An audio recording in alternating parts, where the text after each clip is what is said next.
right, Coach. They coming on in, Coach. Let's give them a few more seconds. We got Coach Berry on a tight schedule, so we're going to get him in here and get him out of here, Coach. Oh, yeah. Y'all won't have to wait long. He's coming right up after the introduction. Okay.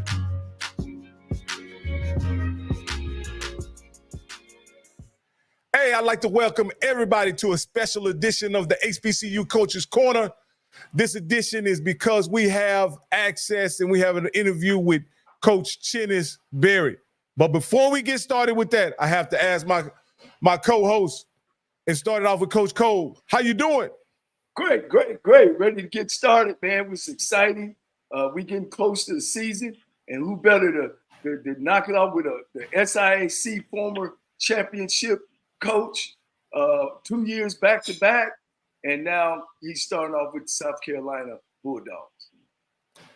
All right then, Coach. How's it going over there, Mr. Campbell, in the land of the Rattlers? Hey, man, we are here. We are excited. It is Monday night, and we're taking over Monday night. So we ain't outspoken, but we uncut tonight. Absolutely. With no further ado, Coach Cole started out with the introduction, but I want to make sure we cover everything. Coach Berry has coached in the SWAC, the MEAC, been a championship coach in the SIAA coach? SIAC. He's coming off 2 back-to-back championships after in his first year in 2021 being 500. He comes back and to dominate the conference in 22 and 23, earning the opportunity to be the head coach at South Carolina State. And with no further ado, we have the head coach of the South Carolina State Bulldogs, Coach Chennis Berry. We in the building, baby. We in the building. What's happening, man? How y'all doing this evening? We're good, Coach. We real good. Good, great. Man, I tell you, Coach, I've been keeping up with you.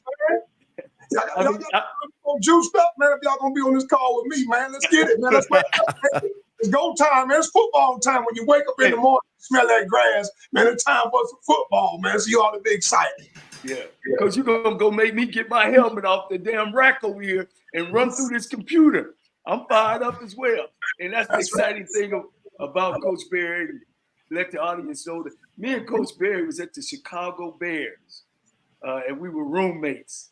And we would sit up at night and talk about these days, and of course I've been a head coach, and now he's in the head coach, and he used to tell me about the things that he wanted to do, man. And Coach Berry, boy, you shining, man. You shining like a light. Praise God, hallelujah. Praise God, hallelujah, man. Excited, man. Thank you, man. I think about those days sometimes, Johnny.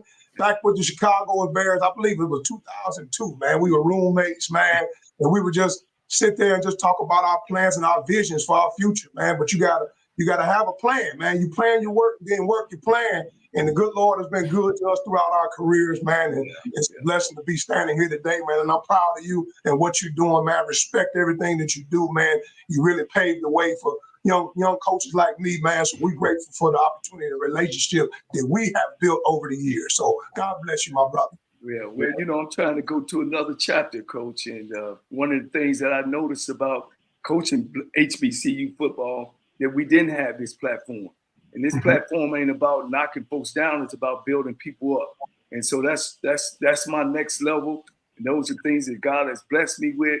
I got 2 fine men on this show, man, that backs me, that supports me, and to make sure that we talking real talk. We don't want to say nothing about South Carolina. We got the person here today, guys.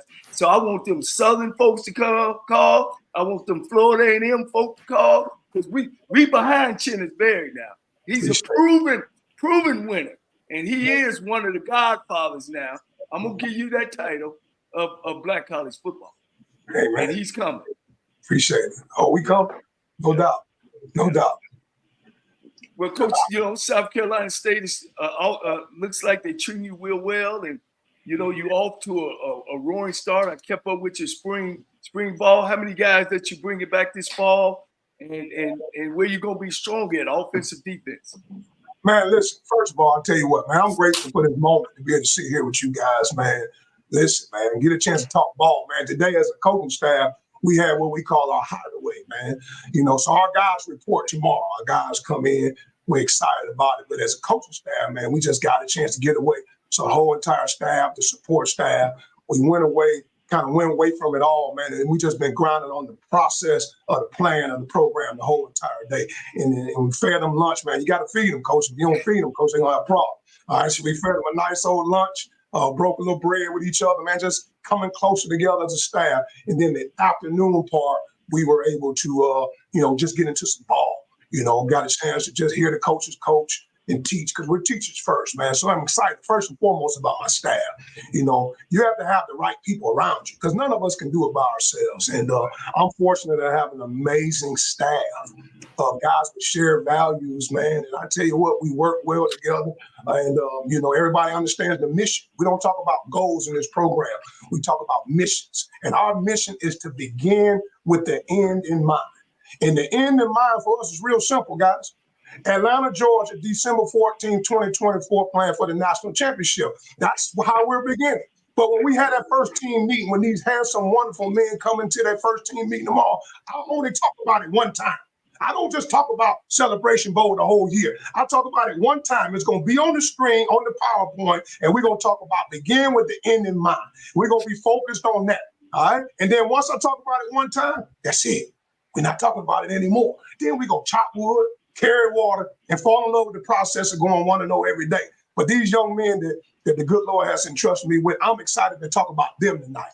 Because I'll tell you what, I love this football team. Notice I didn't say like. I love this football team. I think we got a chance to be real, real special. And I will start on the offensive side of the ball.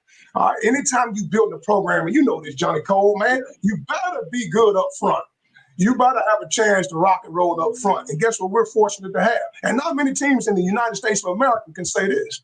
We got all 5 starting offensive linemen coming back.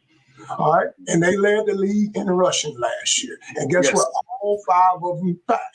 And they are pretty doggone good. I started with our All-American Nick Tace, man. He's been a 4-year start on this program, and he started in the Celebration Bowl year. So he's been in the program. He loves the program.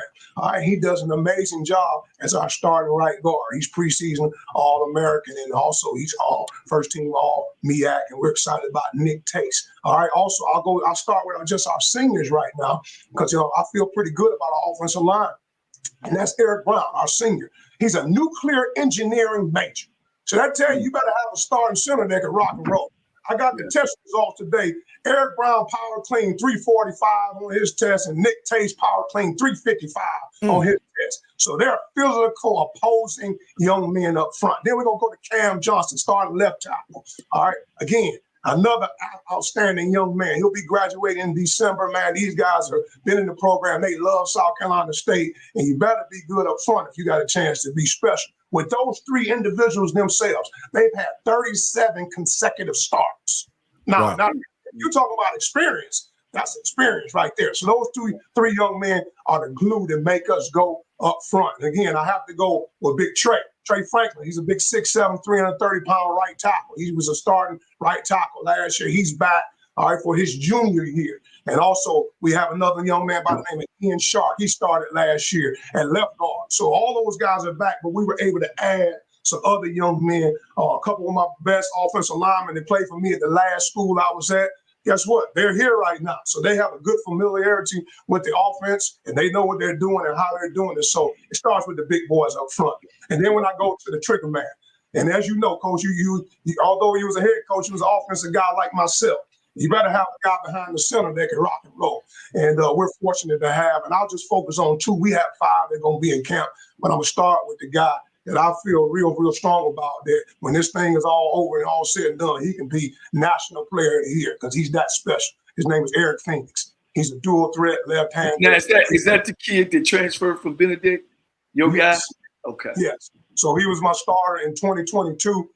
He went on. He had more than an opportunity to go Division I. So he transferred to Murray State for last year, and things didn't work out for whatever reason. But the good Lord said there's an opportunity for here at South Carolina State, and I'm grateful for it because I tell you what, you talking about a talented left-handed dual threat quarterback that can run it, can throw it, and he puts pressure on defense, and he got a great understanding of what we do offensively. So I think we've gotten better as a football program because Eric Phoenix is special. And I'm going to really, really say that I can stand with my chest loud and strong to say that Eric Phoenix is special. But we also have another young man by the name of Ryan Stubblefield. He's a transfer from Incarnate Word. He actually started his career at East Carolina University. I tell you what kind of talent. He's from the Houston, Texas area. He's another dual threat guy that understands what we're doing and how we're doing it. So you better make sure that if you got one, you better have two. All right, because you got to be at a rock and roll. So I'm super excited about our trigger man. Again, we got some other guys, but again, I can't talk about 105 guys. I'm gonna focus on a couple of guys that can make it happen. And then at tight end position, we're a tight end driven offense, man. We base out of 11 personnel, and we feel wholeheartedly that if there's a tight end in HBCU football better than Keyshawn Toney, I like to find him and I like to see him. Keyshawn Toney started his career off at University of South Carolina Gamecocks. He's from right here in South Carolina. He's about 6'4", about 255 pounds. He can hold the point at the point of attack in the run game. He's a great route runner. He runs routes like a receiver. And I think he has a chance to really, really make it happen and make some noise. And he might have a chance to play some more football when it's all said and done. So excited about it, man. Excited about our tight end situation. And we have 5 tight ends. Matter of fact, we have 6 tight ends that be in training camp. So I'm excited about the depth we have at that position. How many guys you reporting to camp? We'll report tomorrow. We'll have 106 in camp. 106 in camp. So we're excited about it all. And when you talk about the running back room, obviously everybody knows about that special talent. That young man that left here last year, Howard, that transferred to University of South Carolina. And God bless him, man. But I tell you, he was a talented young man. But we are blessed to have some young men in that backfield that can dot the I and cross the T. And, I tell you what, man, Josh Shaw is the returning leading rusher from last year. Himself and Tyler Smith, they were on the squad last year. But we brought in 2 transfers that are special. First of all, we'll start with DeAndre Duhart. DeAndre Duhart is about a 225-pound tailback, a guy that can make it happen, man. I mean, you talking about can dot the I across the T. He was our starting running back at Benedict last year. He's a big pistol back. He can make it happen. KZ, all right? KZ is a running back. He transferred to us from Georgia State University. He's from South Carolina. But you talking about lightning in the bottle. You ain't talking about wiggle, a guy that can make it happen. One of the best running backs to ever come through the state of South Carolina from great collegiate. You said something there, Coach, now. You said they always had great running backs in South Carolina State now. I'm telling you, man, listen, man, these guys, as you can tell, man, I'm confident. I love this football team. Yeah. Nobody knows what we got, but we as a coaching staff, it's no worry about what we got. Because guess what? That ball gonna kick off, and we're gonna get 60 minutes. All right. All the rankings again. I keep my receipts, guys. So everybody got these rankings. They got us, back there in the back. I keep all my receipts. But this football team will be ready to go. But let me go out to those wide receivers, man, because I think that's important. We got some explosive guys on that outside that can make it happen. Justin Smith-Brown was a guy that returned from last year. He's coming back from his senior year. He's an all-MEAC guy, and you talking about speed. A guy that can stretch the field vertically. He can make it happen. Now, was he there when they beat Jackson State in the championship game? I'm not sure if he was there then, all right, but he was the leading receiver last year in 2023. But he's a guy that's really, really fast, really, really explosive, and can really, really make it happen. And also, Jordan is a guy that started, played a lot last year. Jordan Smith, he's number 13 last year. He's another guy that's been in the offense. But we have some wideouts that we signed, man, that we're super excited about. Starting with Caden High, man. Caden High, you're going to know about number 0. He'll wear number 0 this year. Caden High is special. He was our leading receiver last year as a true freshman at Benedict College. He wore number 10 at Benedict. Explosive young man. He is really, really, really, really talented, and we're grateful to have him. Enaj Carter, slot receiver from East Tennessee State University. I'm talking about another explosive guy. And his nickname is Quick Six, so I'm gonna let y'all figure it out. Okay? That's his nickname. All right, Quick Six. He'll be wearing jersey number 1 this year. Excited about Quick Six. DeAndre Ruff transferred to us from Georgia Southern. He was an electric receiver. He's from Savannah, Georgia. He's about 6'2", 205. that can really, really, really make it happen. So, we got some guys that we're super excited about in the wide receiver room that are special and can make things happen. So you got to make sure that when you build your program, you have the right guys. And then last but not least, Nick Soul. Nick Soul's a 6'6" receiver from right at Dutch Fork High School. If you know anything about South Carolina high school football, Dutch Fork High School probably won the last 4 or 5 state championships. So he's a big, long receiver. He transferred to us as well. So the wide receiver room is special. So again, I really, really love our offensive side of the ball. Those guys are really, really bought into what we do and how we do it. Coach Jonathan Williams is our offensive coordinator. He played quarterback there in the SWAC at Grambling, man, for Doug Williams, as well as I think he played a little bit for Doug and maybe a little bit for Fobbs as well. But, ultimately at the end of the day, a talented guy that does a great job with our offense. But, our whole entire offensive staff is bought into the process. Now, let's go into what South Carolina State is known for, defense. Yeah. All right. If you know anything about the Bulldogs, they know how to play some defense. And we're super excited about our defensive coordinator, first and foremost, Jordan O'Daffer, man. He does a good job of getting our guys going in the right direction. But just like I said up front, it starts on the O-line. You got to go to the defensive line. And the defensive line is where it all hit when it's all said and done. We have about 16 guys on the defensive line that we really feel like can play anywhere in this league. No doubt about it. We have recruited depth, we have recruited size, we have recruited girth, and we've recruited guys in the middle that can make it happen. So, because of how good we are at linebacker, we're arguably the best linebacker in our league without a doubt with Aaron Smith. All right, we feel like that we had to have some guys up front that can make it happen. So, the big boys up front is where it's all said and done. We're returning Octavian Mentor from last year and Jared Kirksey. Those are the guys that got most of the burn. And then we have a young man named Bill Hall, Assad Bill Hall. Is really a freak. I'm just going to tell y'all, man, he's about 6'4", about 235 pounds, and he runs conditioning with the DBs. I tell you what kind of speed he has and what kind of talent. So those are the guys returning from last year. But mark this name right here. It's a defensive end that transferred to us. He was first team AFCA All-American last year at a little D2 school. Y'all think we only recruit D2 guys. All right, but he is a guy that you'll know about, Jayden Broughton. That's special. And everybody gonna know about JB. He was first team AFC All-American. Led the nation last year with 24.5 tackles for loss. I also had 10.5 sacks. So he'll be a guy people gonna know about real fast in this league because he is a ball player. But we signed a lot of other guys on that defensive line, and we're super excited about those guys. Let me take it back to the back end. The back end are special, man. The back end, we'll go with the linebackers first, the second level. Aaron Smith, talked a little bit about him, man. He has a chance to be one of the best linebackers that come through here. And then we've had a lot of good ones. When you talk about South Carolina State University, man, Aaron Smith leads the whole entire defense. He's our bell cow. He's a guy that power cleans 345 at linebacker. He can run. He can make it happen. He's already graduated. So we're going to build this thing around Aaron Smith. All right. Also, man, we have another young man played last year named Aiden Weber is a guy that played a lot last year. We wore number 8. He can make it happen, man. So super excited about all these young men, man. And then obviously you go to the back end, returning corner from last year, young man by the name of Jamari Benjamin. He can make it happen. Michael Brunson played a lot of snaps here, and we signed some safeties on the back end that can make it happen. What we want to do with the safety room, we want to recruit length.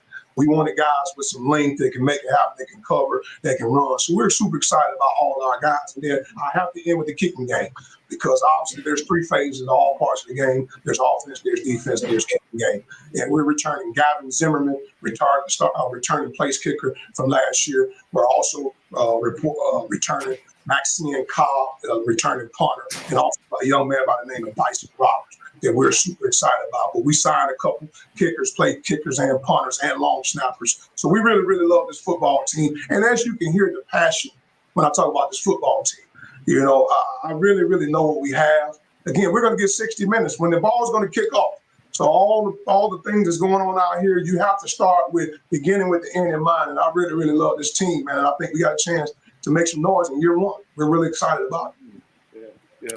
Man, hey, Coach, appreciate that. Hey, Coach, I'd like to ask a question for you.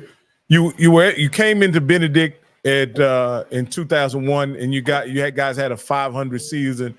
And compared to coming into this job, are you in better shape now than you were when you came into Benedict?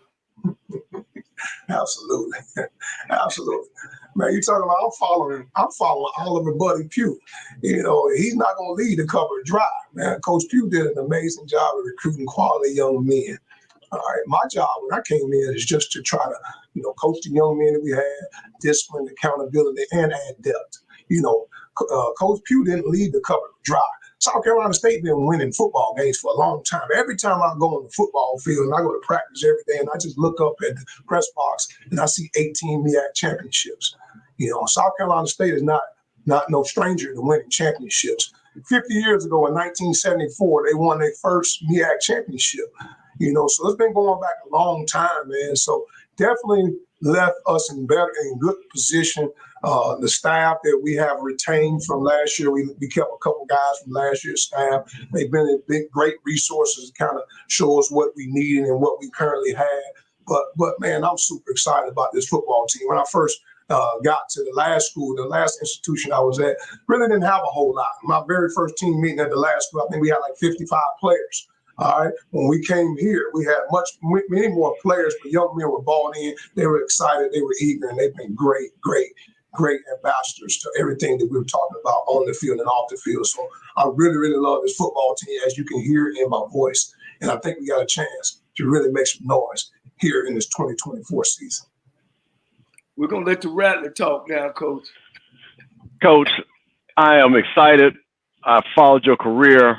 And I am a Florida A&M Rattler, but don't hold that against me. That's not what we're talking about here. We really want to talk about you. And, Coach, what I'm really excited about, and I'm excited about to ask you this question, there's another coach, when he went to another job, he said he was bringing his own luggage, and it was Louis. What I like and what I saw is that you brought a lot of your players from Benedict. Talk to me about why you brought so many players from Benedict and what they're going to bring to South Carolina State, and also how they will help build the culture that you're trying to build, bring South Carolina State back to that championship culture. Because it looks like, I'm looking at, first of all, you talked about Eric Phoenix, who's your quarterback coming back, and then it looks like you brought another 13 kids from Benedict itself. Well, I'm glad you said that because they understand the culture. You know, the thing about us, you know, you see a lot around the country, guys, I'm sure you guys follow other teams. A lot of teams are bringing in transfers, and no knock on their transfer, but we bring in the right fit. It's all about the fit to us, who fits our program, who fits our vision. The young men that we're bringing in, whether they're Division II, whether they're FCS guys, and we brought in a couple FBS guys as well, they were productive where they were. You know, you want to make sure when you bring guys in that they're productive, they show productivity at the places they were. And some of those young men that we brought in were very, very productive. And just know this too, and I want to put it out there for the world to understand. Every young man that came over here from Benedict, to South Carolina State, I didn't ask not one of them to come. It was just kind of an unwritten law. It was like, hey, look, we want to be with you, coach, because we know what you're about. And again, we couldn't bring them all. There was others that wanted to come, but we couldn't bring them all. We brought the young men that fit what we were looking for. You got to think about the success we had the last couple of years at Benedict was high, but we recruited Division I players, guys. Just because we were Division II, we didn't recruit Division II talent. We recruited what we felt like they were Division I talent that fell through the cracks. That's why we were able to have the success that we had. So the guys that did come over, that decided to transfer over to South Carolina State, trust and believe, we couldn't bring them all, but the ones that came, they'll make plays over here because they were productive where they were. All right. And again, we're just fortunate to have the young men that decided to come over here because I wasn't trying to make Benedict dry. I wasn't trying to burn them dry. But when those young men said, Coach, I've done what I'm supposed to do, I feel like I want to take that next step, I would love to join you to help you build that program with the culture and the discipline and what we're all about that we did over at the last place and be able to take that over to South Carolina State as well. And again, as the head football coach, I have to be able to give them the opportunity. And if I felt like they had an opportunity to help us, which the ones that coming over did, they were all starters, they were all conference, they were all playmakers, we gave them the opportunity to do so. So thanks for that. Coach, you're a mind reader, because my next question was gonna be, hey, coming from Division II, taking that many transfers, did you have concern about their ability to play at this next level? you answered that question beautifully. You're not only a great coach, but you're a mind reader too, I guess. Coach, I wanted to follow up on something, and you talked about a program that is tradition laden. You literally talked about 50 years of greatness in South Carolina State. There's a similar situation where you had Nick Saban and Kalen DeVore is following Nick Saban. You're following a legend, Coach Buddy Pugh. What did you have to do, as they say, to bring the old with the new? And how did you have to get the whole as they said, that bulldog tough together to say, hey, we're going to our next chapter, but we're not going to forget our championship pedigree and DNA? What did you tell the alumni and students and your players? First of all, it started with making sure everybody understood. Coach Pugh retired. He retired. He didn't get run off or anything. He retired. And I'm fortunate to be able to follow such a legend like himself. But guess who he followed? Willie Jeffries. So, he followed a legend. I'm following a legend. And guess what? I'd be crazy not to go to Coach Pugh as a resource. Coach Pugh is an amazing resource. I love some Coach Pugh. He is a phone call away. He spends time, things that I need, he's able to share with me, the people that whether it's the people on campus, people in the community, some things in the program. And then I invited all the Bulldogs back to let them know this is their program. Like you say, man, why would I throw away all the traditions and the history and all the powerhouse? I mean, you look at the 70s. I was talking to our team the other day. The 70s, they won 5 MEAC championships in a row, man. From 74 all the way to 78 when Willie Jeffries left. And then when you talk about the 80s, they won another 4 in a row. Now, all right, then when the 90s, they won 1 or 2, and in the 2000s, Coach Pugh won 3 or 4 in a row. So I'd be crazy not to take on the traditions and the love. People love South Carolina State, not just here in Orangeburg, all over the state. This Block S on my chest, it's a brand. So wherever I go in the nation, these people love South Carolina State. I was able to spend a few days with some of the alumni at the National Alumni Association conference this weekend in Charleston, South Carolina. And boy, they're excited. They're excited fan base that they love Bulldog football. And I'm grateful to be able to come in a program like this because I've been saying it from day one. This is a blue blood program. You're talking about over 50 years. I'm not talking about a program you just started with it. Over 50 years of dominance. And I'm grateful they chose Chennis to be the next head coach. I'm just grateful. And I'm fortunate we put God first in this program. Man, I tell you what, I'm grateful that the good Lord gave me this opportunity to be here because, I'm standing on the shoulders of giants, man. I'm talking about giants in this profession. And I'm grateful to have the opportunity to be here. And again, the state of South Carolina is loaded with talent. Although this year, because it was year one, that we had to get the talent level up and get the depth right. So we were in the portal pretty heavy. All right. But we're going to recruit high school kids in the state of South Carolina. This is the Palmetto State. There's players all over the state. There's linemen, there's backs, there's receivers, there's size, there's speed, there's dominant high school programs, man. So we're going to build this thing on the inside out, starting with O-line, D-line, and quarterbacks. But ultimately, at the end of the day, we're going to build it from the state of South Carolina, no question about it. Hey Coach, do you think that having recruited South Carolina the last 3 or 4 years gave you an edge in taking over the job and being familiar with the landscape and the talent that is available in the state of South Carolina? Absolutely. Absolutely, man. You got to think about it. Recruiting is what? Relationships, right? It's about relationships. And we had a gas tank philosophy at the last place I was at. Although we were in the capital, Columbia, we recruited all over the state. So when you recruit all over the state and you have camps from kids coming all over the state, now you have an opportunity to build relationships with all these high school coaches. So whether those guys, even some of the high school coaches, if they decide a kid might want to go FCS to another program, but if things don't work out, as you see that happens a lot in college football now, if they go FBS or things of that nature, they'll have an opportunity to come back home because this is home to South Carolina. So yes, the relationships that we've built over the last couple of years, those same relationships we just carry on. Because again, remember, like I said, although we were Division II, we recruited Division I guys. We didn't go out to just Division II guys. We went out to guys that we felt like that were Division I football players. And just like here, although we're an FCS program, we're recruiting FBS guys. All right, because that's what we want to do. We want to be able to recruit because this is South Carolina State. It's a brand. All right, we're the only Division I HBCU in the state of South Carolina. All right, people love South Carolina State all over this state. And there's high school coaches that played here that wants to send young men here. All right. They got guys all over, not only this state, but North Carolina, Georgia, Florida, and people that love South Carolina State. So it's definitely an advantage, but we're going to start with the backyard first, that gas tank philosophy that I always talk about, and we're going to do it inside out, straight start in the state of South Carolina. Hey, well, Coach, we're going to before we let you go, we got to address the elephant in the room, and that's how you guys open up the season this year against the defending HBCU national champion, Florida A&M. Now, Buddy Pugh left you. He didn't leave the cupboards bare, but he did leave you with a challenging kickoff game on August the 31st. And so what are you guys going to look to accomplish when you meet the Rattlers in Tallahassee on August 31st? What an unbelievable challenge for our young men to kick it off. Oh, what an unbelievable challenge. But we can't worry about August 31st unless we be the best we can be on July 29th. Our philosophy around here is just win the day and let's go 1-0. All right? That's a heck of a challenge. Going down to Bragg Stadium, man, to play against the defending national champions. But trust and believe, the young men that we put on them buses and headed down to Tallahassee, Florida, they'll be ready to go. All right, but we're going to focus on being the best we can be every day and come together as a football team. You're talking about we got 40 newcomers that's coming in the program, 32 transfers, as well as 8 freshmen, but we have a good foundation of the young men that's already been here. That's already set the standard and the foundation. They understand what it looks like.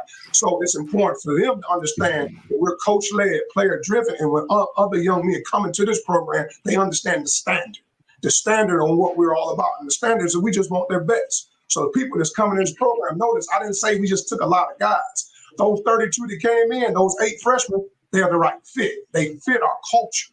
And our culture and what we're all about, it starts with discipline. All right? Everybody has talent.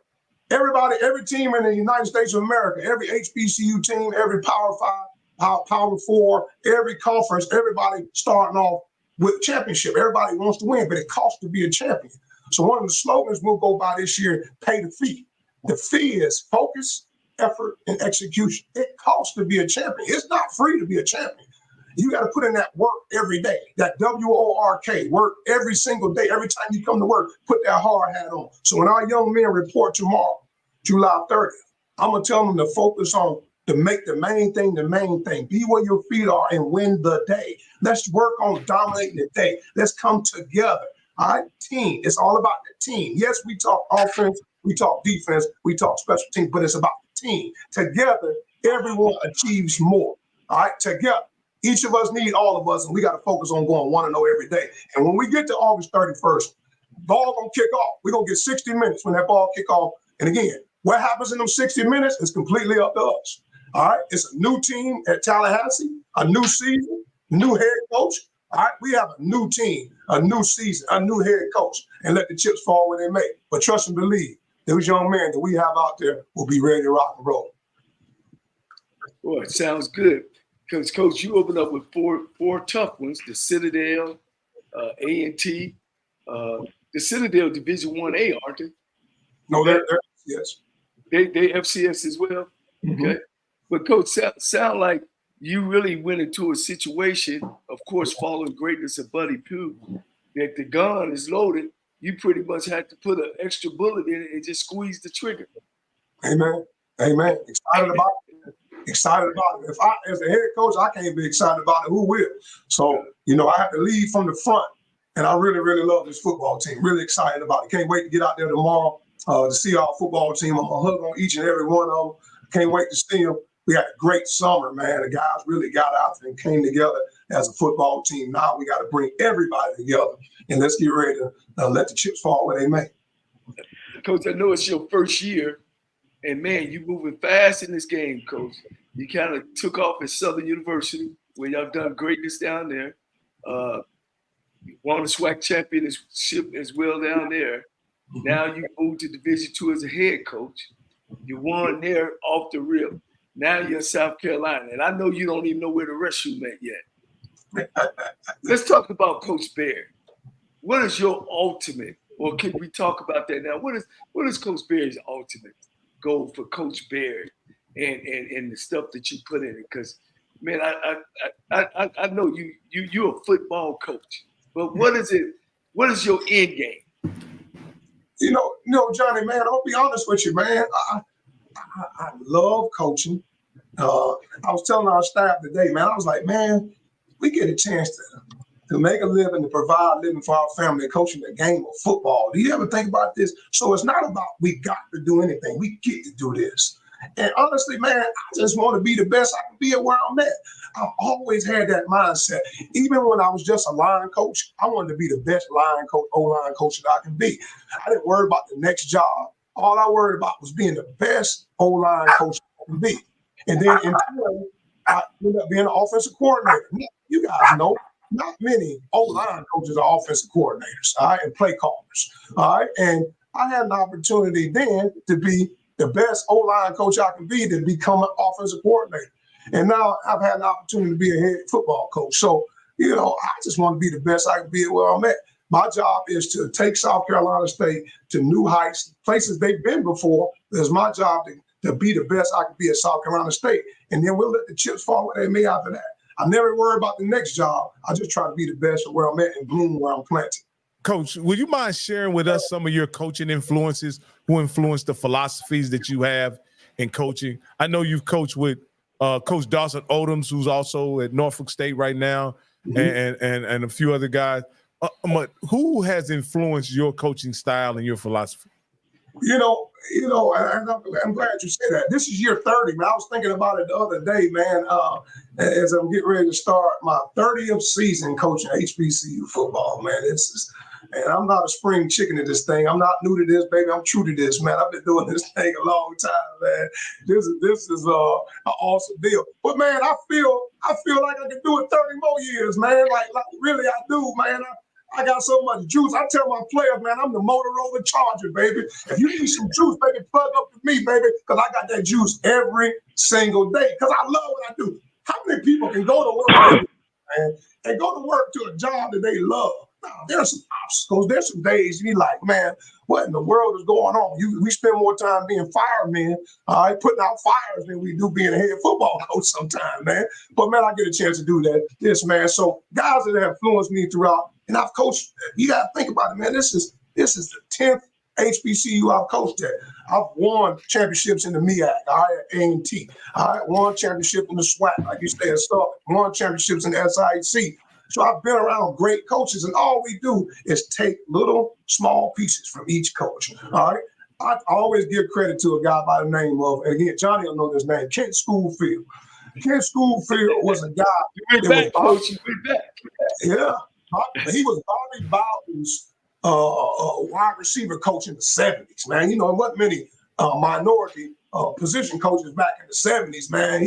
He taught me so much football on the offensive side, man. He really showed me how to put offenses together. You know, because think about it, I'm a line coach, but I've been a play caller majority of my career, and not many line coaches are play callers. You know what I'm saying? So I learned the game inside out, but I was fortunate to learn the passing game and what beats man coverage, what beats quarters, when teams play cover zero.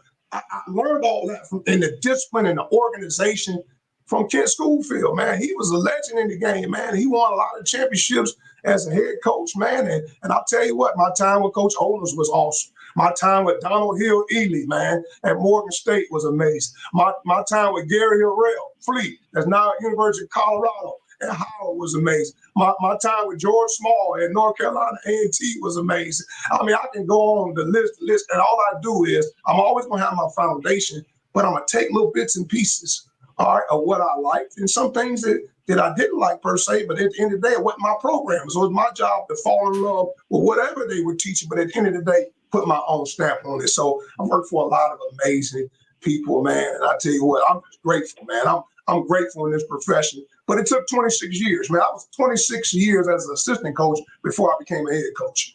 Okay. And all I wanted to be would be the best assistant coach I could ever be. I couldn't worry about being the chief if I wasn't a good Indian.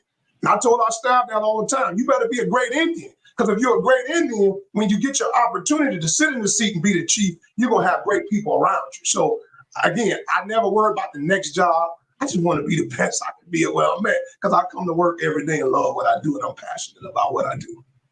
Well, Coach, how just switching gears for a minute, and you guys got all them great players, and I guess you hadn't tested it yet, or maybe you lost a couple with Benedict with the NIL and the collective situation, and now the schools can actually pay the players. You know, how you feel about that in the position you're in? Because now, you know, as coaching, sometimes you got to take the handle off of some of the kids, I think. What's your take on all that? Tell you what, it's a real deal now. I mean, it's real. And I tell our coaches and every day, guys, when the players come here, okay, our job is to give them the best student athlete experience that we can possibly give them. Because at the end of the day, the reality is with this transfer portal and things of that nature, man, all these FBS programs are doing and looking at programs like us, North Carolina Central, Howard, South Carolina State, Graham, and all that, and just recruiting from our rosters. Because again, like I say, although they want, you know, guys, they want productive guys, regardless of whatever level you on. So they'll come down to our level for productive guys. If you really look, look at all the stuff that's going on in the profession, man, you know, every year you coaching year to year. You know, my philosophy, Johnny, used to be recruit them, retain them, develop them, and then graduate them. All right, that was always a philosophy. Recruit them, get them at your place. All right, retain them. All right, make sure academically they sound, ready to rock and roll. Develop them, player development is huge, and then graduate them. Okay, but now you're recruiting your team every year. But how we recruit our team every year? Just treat them right, man.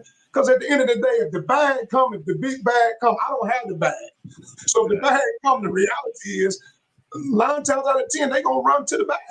But I give them the best student athlete experience. As a head coach, I can't improve the facilities. I can't go get them a new weight room, new locker room. I don't have any control of that. But what I have control of, make sure that I feed them right.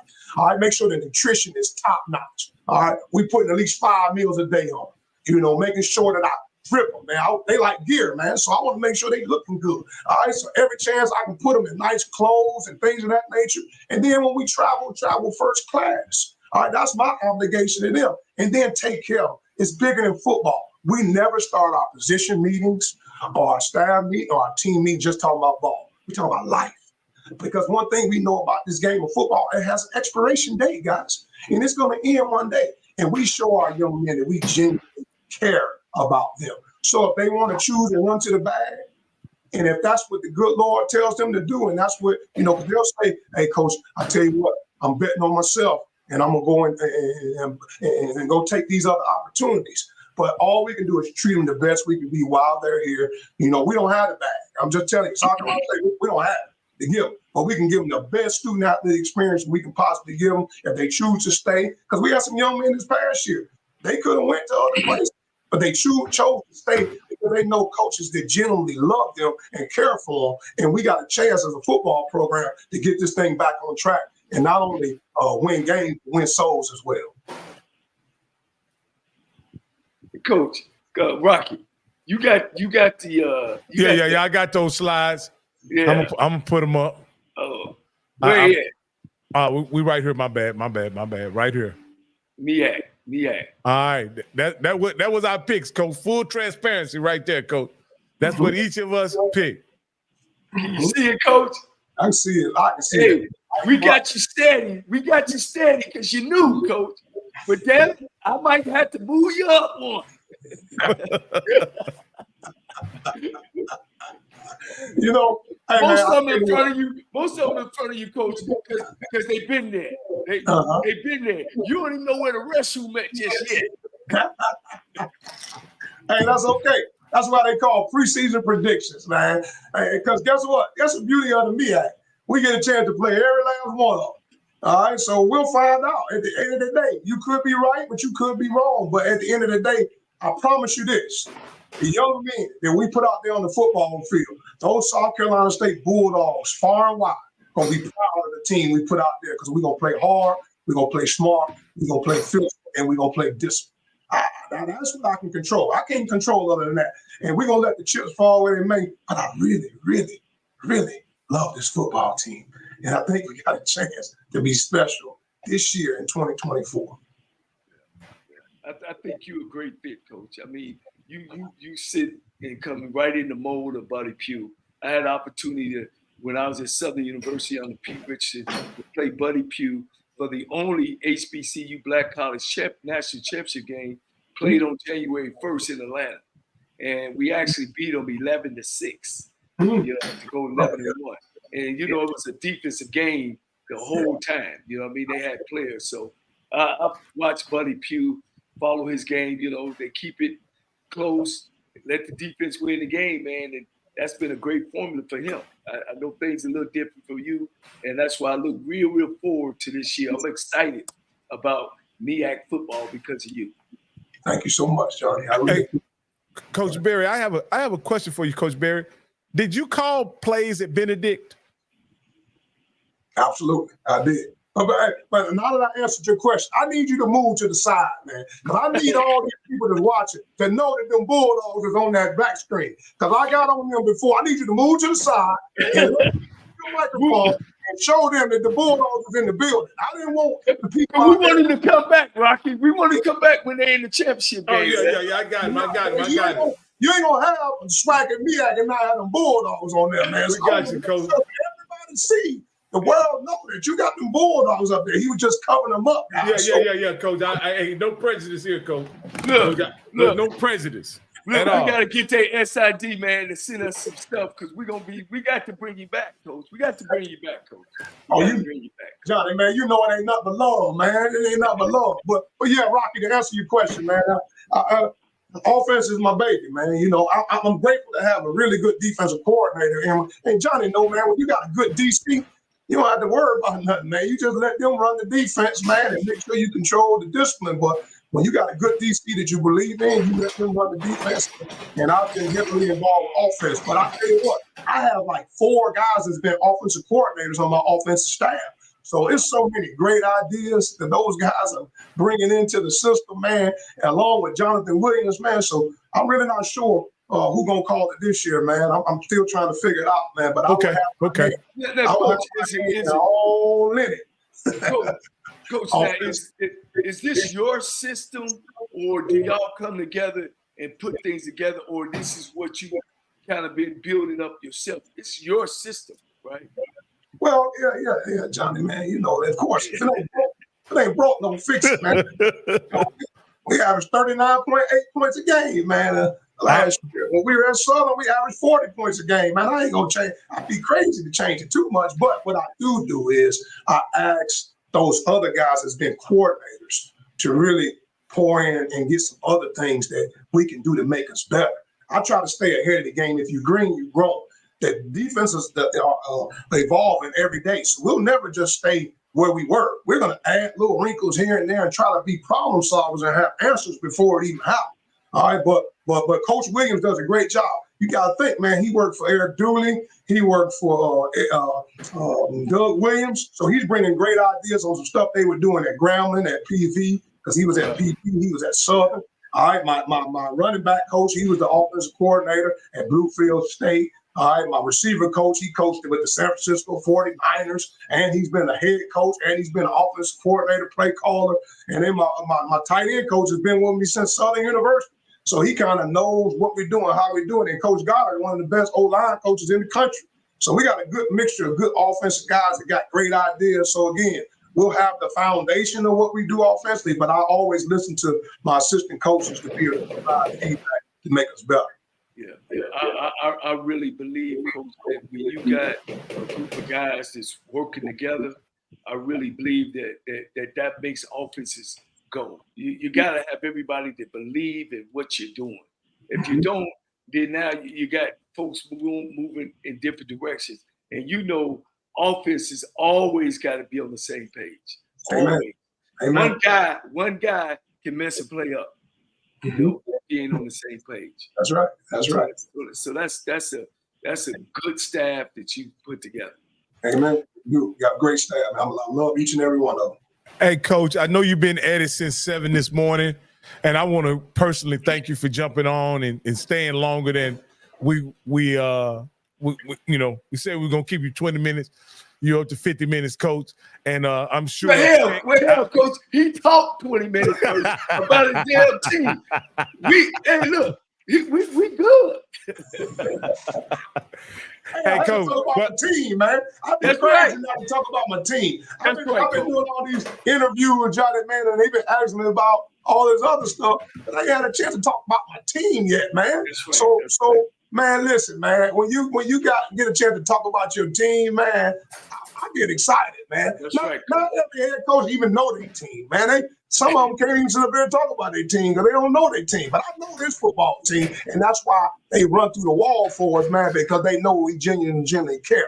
But it's not even like my staff is great, John, and I got to talk about it because I get the opportunity on your show to be able to talk about it. It's great, man. When you got great guys, not just like-minded, Johnny, but guys with shared values, you feel like you got you something special. Then I got a great off-the-field staff. My director of football operations, chief of staff, Troy Johnson, is the real deal. He was Willie's default chief of staff last year at FAMU. All right, so Willie Simmons and I, that's my boy, that's my dog, that's like one of my best friends. And he was on the staff with Willie, but he's right here in Orangeburg, man. So he tells me where all the good restaurants are, where the place to go, where not to go, man. So to have a guy like Troy Johnson on my staff, Chris Parrott, my director of recruiting, director of academics, amazing. Then, of course, if you've been following social media, you've been looking at my young man, my video, and my social media guy, Marcus Hicks, man. He's second to none, man. He has got, if you're a Bulldog, you can follow our program because there's no secrets. We get the content out there so our fans can be able to follow what we do and how we do it. So again, I feel like we got a great group of 10 coaches, offensive and defensive coaches, but we also have 3 members of our support staff that's doing an amazing job as well. So I'm blessed, man. I am a blessed man as the head football coach at South Carolina State. Well, that's the things that we want to do on this show, man. We want to expose these type of things. You know, you don't have to be a certain color to be a great coach like yourself. And we just want to make sure that we can reach out to people and kind of kill some of these lies or innuendos about black college football. It is what it is, but we got great coaches like yourself, great staffs, great support people. We want to edge them on and do great things. Amen. No doubt about it, man. And you got a good staff, man. You got to be able to highlight those guys, man. And I tell them all the time, Johnny, man, listen, I was assistant coach longer than I've been a head coach. And it's nothing like when the assistant coaches get some shine because they'll run through that wall for you, man. And I have some coaches, man. I didn't get a chance to talk about my defensive staff much, but I got 2 D-line coaches, man. How many people got 2 D-line coaches? And I'm talking about full-time. I ain't talking about no full-time in the GA. David Blanchard been doing it for a long time. David Blanchard was on Willie Jeffrey's staff. And so he's been here a long time, man. And he's a great resource for me. He coaches our D tackles. And then listen for this name, Gary Howard, man. Gary Howard is the real deal when you talking about D-line coaches, man. He was my D-line coach at Benedict. He's from Houston, Texas, man. He is the real deal. He's a great recruiter. He's a great person. And he got Coach Barry back. No question about it. And I love him to death. And, Coach O'Dafford, our DC coach, is our linebacker. But I think I got 2 really special secondary coaches as well. One coaches the corners and one coaches the safeties. That's Kevin King, who's also our special team coordinator. And then also Michael Stiles, which is our corners coach. And, I tell you what, we got a special group of young men that are really bought into our program. They fit our program. All right, you got to think about it. I've been coaching for going on 30 seasons, man. I know a lot of coaches all over America. I could have went anywhere and came up with a staff, but everybody doesn't fit the culture of what we want to build here. And it starts by having great men that are bought into the system of what we're doing on the field and off the field, and it's going to love our players. And I'm fortunate to have great men around me. So I'm in a win-win situation, so I'm blessed, man. I really am. Man, there's some great coaches all over HBCU football, Coach. And coincidentally, I'll just mention this because we have a rattle-on. We almost had one of the coaches that you coached against in your conference. You almost ended up playing him, leading the Rattlers the first game of the season. What's that guy? He was from Fort Valley. For some reason, they didn't want that guy out the SIAC. What's his name, Coach, the guy from Fort Valley? Sean Gibbs. Yeah, Coach Gibbs. He was a great guy, but for some reason, the Rattlers didn't want him, and so they had to pivot and hire somebody on the staff. And so it almost was what would you say? Coach, what they want to say, Coach, is because you beat him. Sean Gibbs is And a when great South coach. Carolina got you, it's like, no, we can't get a guy that I can beat. We need to get somebody else. So you a job killer, coach? No, I'm just kidding. No, Sean Gibbs You hurt everybody. and Sean Gibbs is a great person as well, man. He'll get his opportunity when the Lord says it. If it was his job, he would have got it. So when the good Lord says it's your job, you're going to get the job, regardless of what man says. The job is his, and he'll get it, and he'll continue to win, and he'll do great things. And when the good Lord ready to move him to another place, he'll do so. But Sean Gibbs is a good guy. Yeah, I heard he's a good coach. He comes from a good background too. That's right. That's right. No, Coach, I just wanted to point that out, that another guy in your conference looked like he was going to get an opportunity to elevate, and unfortunately he didn't. But and it was all due to the Rattlers wanting somebody else. And hopefully Cozy can bring home, we'll see. Matter of fact, Mr. Campbell, what do you think about what's going to happen on August 31st when listen, Coach. Coach, listen. You bringing all this positive energy, and they want. And wait. See, Coach. Let me tell you something. People know me. You brought all that part in, and they want to end it with some mess. See, I'm not going to let them. I'm not going to let them pull you in that mess, Coach. You coach the South Carolina State Bulldogs. You got the job because you deserve that job. You understand it. You ain't got nothing to worry about Fort Valley and FAMU. We're not going to talk about that because you coach the South Carolina State Bulldogs. That's what we're here to talk about. So I'm not about to get in that mess with these guys. Coach, what I wanted to really get into, what I'm really excited about, what they're talking about is this. You've got a lot of people here that are watching this show that are parents and things like that. You actually got players. Tell me as a parent why my son need to come play for you in South Carolina State. All right. Well, first and foremost, thank you for that, man, because that's a great question, man. And one thing about here in South Carolina State, we're going to love you, young man, on the field and off the field. Remember what I said before, speaking of football, okay? Speaking of football, when these these young men understand that it's not about what you know. At the end of the day, it's about how much you care, and we care for our young men on and off the field. Our young men graduate. Our young men graduate. One of our philosophies, we chase A's, B's, C's, and D's. Those are A's and B's in the classroom, non-negotiable. C's are championships, and D's are degrees. What more can you ask for? We don't talk about the next 4 years. When we sign those freshmen, we talk about the next 40 years. See, the next 4 years of your life, being in this program and all the people that you're going to be around and all the experience that we're going to put you through, the student-athlete experience, these 4 years are going to set you up for the next 40 years. You'll be a better father by coming through this program. You'll be a better husband by coming through this program. You'll be a better human being by coming through this program. We're going to love you, not just as a football player, but as a young man. All right. We're not just here to win football games. We're here to win souls. All right. We win souls, man. And when you do that, see, people talk about donors, man. We all been a part of HBCU world. They talk about, man, people giving back to the program.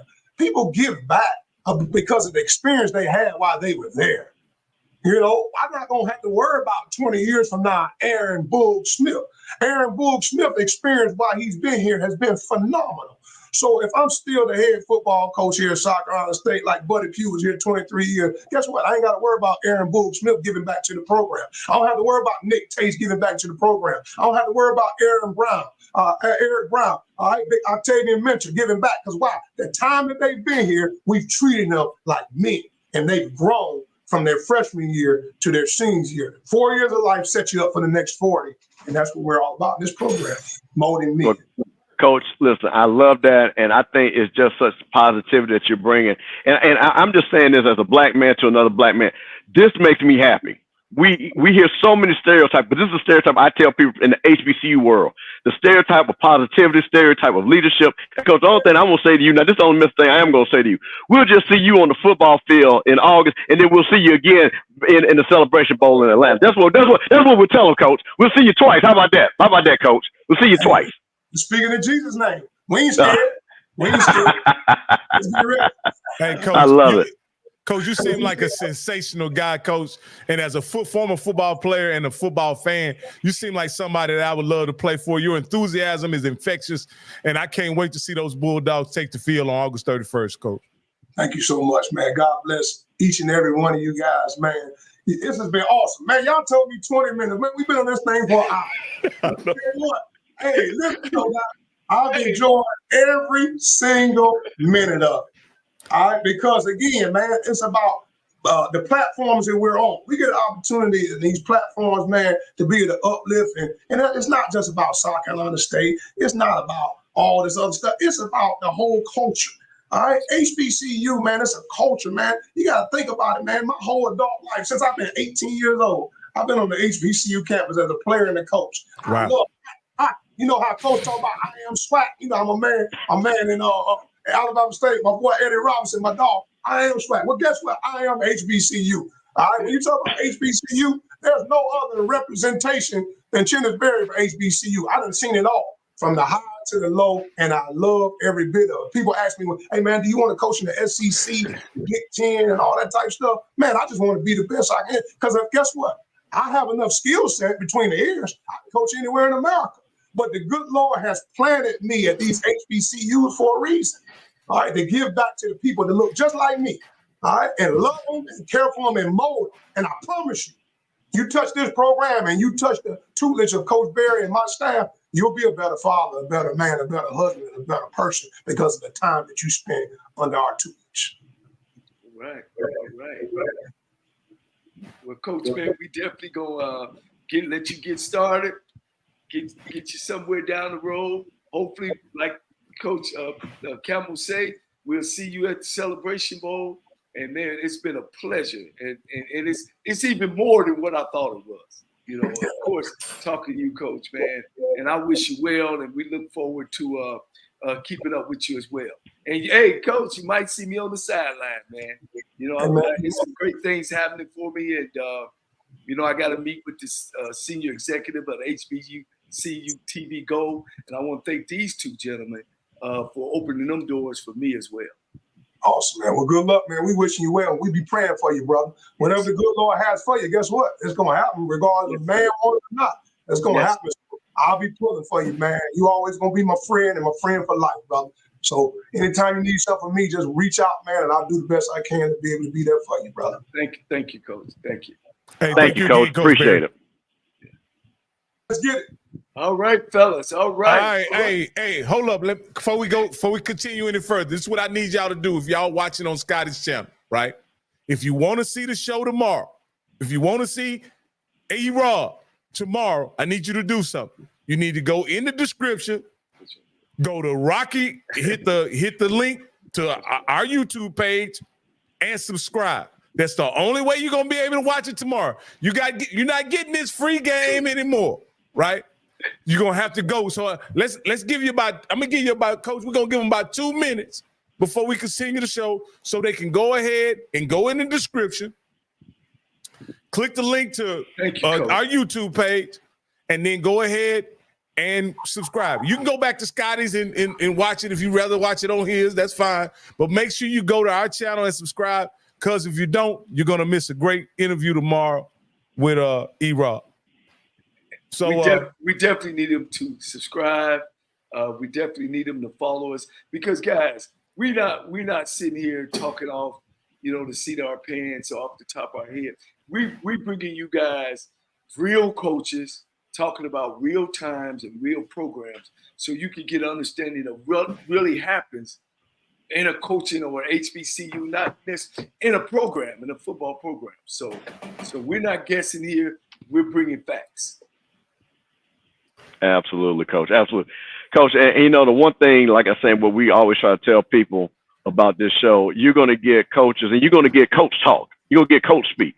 You're going to get things that are broken down. You're going to get behind the scenes. And this is what's so great about, HBCU Coach Talk with Coach Johnny Cole. I mean, this is just amazing. Coach's Corner with Johnny Cole. So, guys, you don't get this anywhere else now. I'm just trying to tell you, you don't get this anywhere else. So like I say, please follow, subscribe. And like I said, we're gonna see a lot of big name coaches that's gonna come on the show all through the season. Ain't no doubt. And man, I tell you what, my heart is just full of grace and thank you from the man upstairs of just being able to have this platform, because we need to do more.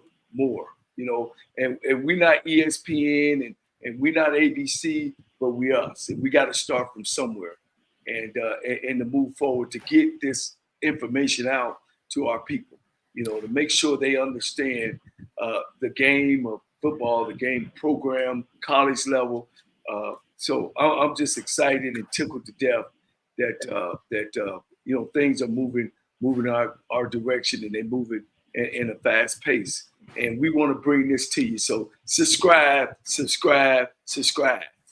Hey, Coach, can we talk about our first stop on our tour this season? Is it our first stop? If it's okay with Coach, going to let you know that we're going to be at the SWAC MEAC Challenge in Atlanta on August the 24th. And we can't wait, Coach. I'm so excited to be there and watch the game, watch Mr. Campbell's Rattlers take on Norfolk State, to get to see the new Rattlers, in action. And I just can't wait, Coach, to see, it's football season, Coach, and I just can't wait, man. I just want to. Well, we're going to bring it to you guys live. We'll start off on the football field. You'll actually get to see warm-ups, and we'll try, and we're working on now if we could get the coaches on the show for a minute to say a little something about the game before the game. I don't think we can show the game, but we will get all the pageantry around the game so you can get a chance to be there if you're not there in person. Yeah, I think it's going to be a sensational kickoff to the season. This is one of the the anticipation for this season is palpable. When you talk about the number of people that we've been talking about this season ever since March. You know what I mean? Like, people have been engaged in discussing the season, and so with the change in coaches, with with everything that's going on in the SWAC and the MEAC, I just can't wait to get out there in Atlanta and watch them kick it off and let them so they can get on the field and do their thing. And I'm like I say, I'm really interested in seeing what the defending Black College Football National Championship has to offer. Well, the thing about it was, of course, I will be at the game with you all, and we're going to be doing it big in Atlanta. But I'm actually going to go to Tallahassee and see South Carolina play FAMU, because I want to see that game. I'm really excited about that game. I think that's going to be a statement game for us and for them. So those are games, and Coach, we talked about the important games in the season to really set where your goals are. So for FAMU, we want to keep that winning streak going. Hey, Coach Barrett's coming in with a lot of energy. They are not going to be intimidated. Just by his energy, you could tell that they're going to be ready to play. So I'm excited to see that game, and that being our second game of the season. So, a lot of great HBCU football. And what I'm really excited about is the energy overall, like Rocky talked about. Again, we had that kind of downward spiral in the 2010s and all the way to 2000. And like I said, I'll give it to Coach Prime. He brought that energy back. Now the energy's back. Everybody's excited. Everywhere I go, people are talking about their team. People that talk about their team don't even know their team. They're still talking about their team. So I'm really excited about all the people that interact with me on social media, talking about what their team is going to do. And the great thing about it this time, everybody wants to say their team is going to play the Celebration Bowl, and that's what you want. You want to have that excitement and hope coming in this part of the season. Absolutely. You got Alabama State thinking, and when you talk about the SWAC, they have serious aspirations of becoming the champion.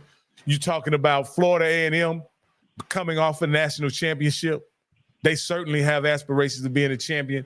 And then you have Jackson State, the boogeyman of the SWAC. When you really want to talk about it, once Prime came into the SWAC, they became the boogeyman. They was a team that everybody feared. No one wanted to play Jackson State. And then now that Prime has went on, we're looking at, is Jackson State going to just go back to what it was prior to Prime, or are they going to continue the tradition, or are they going to make another run at a championship without Prime? Yeah, the thing that I get excited about, coaches like Chennis Barrett. I get excited about Coach Sid Thomas down at Alcorn State. When you bring in that energy, that energy that the conference needs. I get excited about Mickey Joseph at Grambling. I get excited about Coach Graves at Southern, who has been around the league, been a part of championships, came up underneath great coaches that to see the energy, and not necessarily the energy. I want to see good coaching. When I'm watching the game, I'm evaluating the game. I'm not a cheerleader or nothing. I like to see good strategy, putting things together. And I think that we got a coaching staff in the MEAC and in the SWAC that's going to do a great job, and I look real forward to that. This person has Adrian Crook says it was only 2 seasons. I agree. It was only 2 seasons. However, it was one of the most dominant runs in SWAC history, so I'm told. Which mean 2 seasons at Benedict? No, at Prime. No. Prime. At Jackson State. State. Prime. So that's what I'm told. So you guys are SWAC historians. You guys know can compare the Prime era, but to me, it was I've only been following the SWAC for 5 seasons. So by far, it was the most impactful 2 years of any coach since I've been watching. But it also immediately transformed Jackson State's program. And I think that's what the people in Jackson, Mississippi are trying to restore. They want that prime level success, and they won't stop until they get it. Well, you want to go, Coach Campbell, you go. Well, Adrian Cook, that's one of my Southern nephews, so you got to take what he says with a grain of salt. But Adrian, what I will say is Prime did do something that Southern still has not done, is gone to the Celebration Bowl. so that I do know. So they can always hold that over y'all head down there in Southern. And fam, you actually won it. So y'all still looking to get to Atlanta. So we won't even talk about that. But with that being said, and the thing about it is everybody starts and they believe they can win. That's what I like. Everybody is hopeful. Like Coach said, we've got these new, energetic young coaches, these Gen X coaches. They're ready to come in. They're ready to grab the baton, take the SWAC, take the MEAC to the next level, bring in these players, which I'm really excited about. I'm not worrying about NIL and this, that. The players that want NIL, they're not coming to FAMU. Players that want to come to FAMU, South Carolina State, they're going to come. And those are good players. Those are solid players. Those are players that can get to the NFL. And that's going to raise the level of play. And that's what I'm excited about. Yeah. And let me say this, don't downplay Jackson State's football program. In the 80s, Coach, and in the 90s, I mean, they won. I mean, Coach Comley went to 4 SWAC championships, before Dion. It kind of fell off a little bit. You know what I'm saying? W.C. Gordon won a whole bunch of championships. So Jackson State program ain't no Rudy Poo. It's just like Alabama, no different than Notre Dame, no different than USC. You got to win, baby. You got to win. And he came in there and won.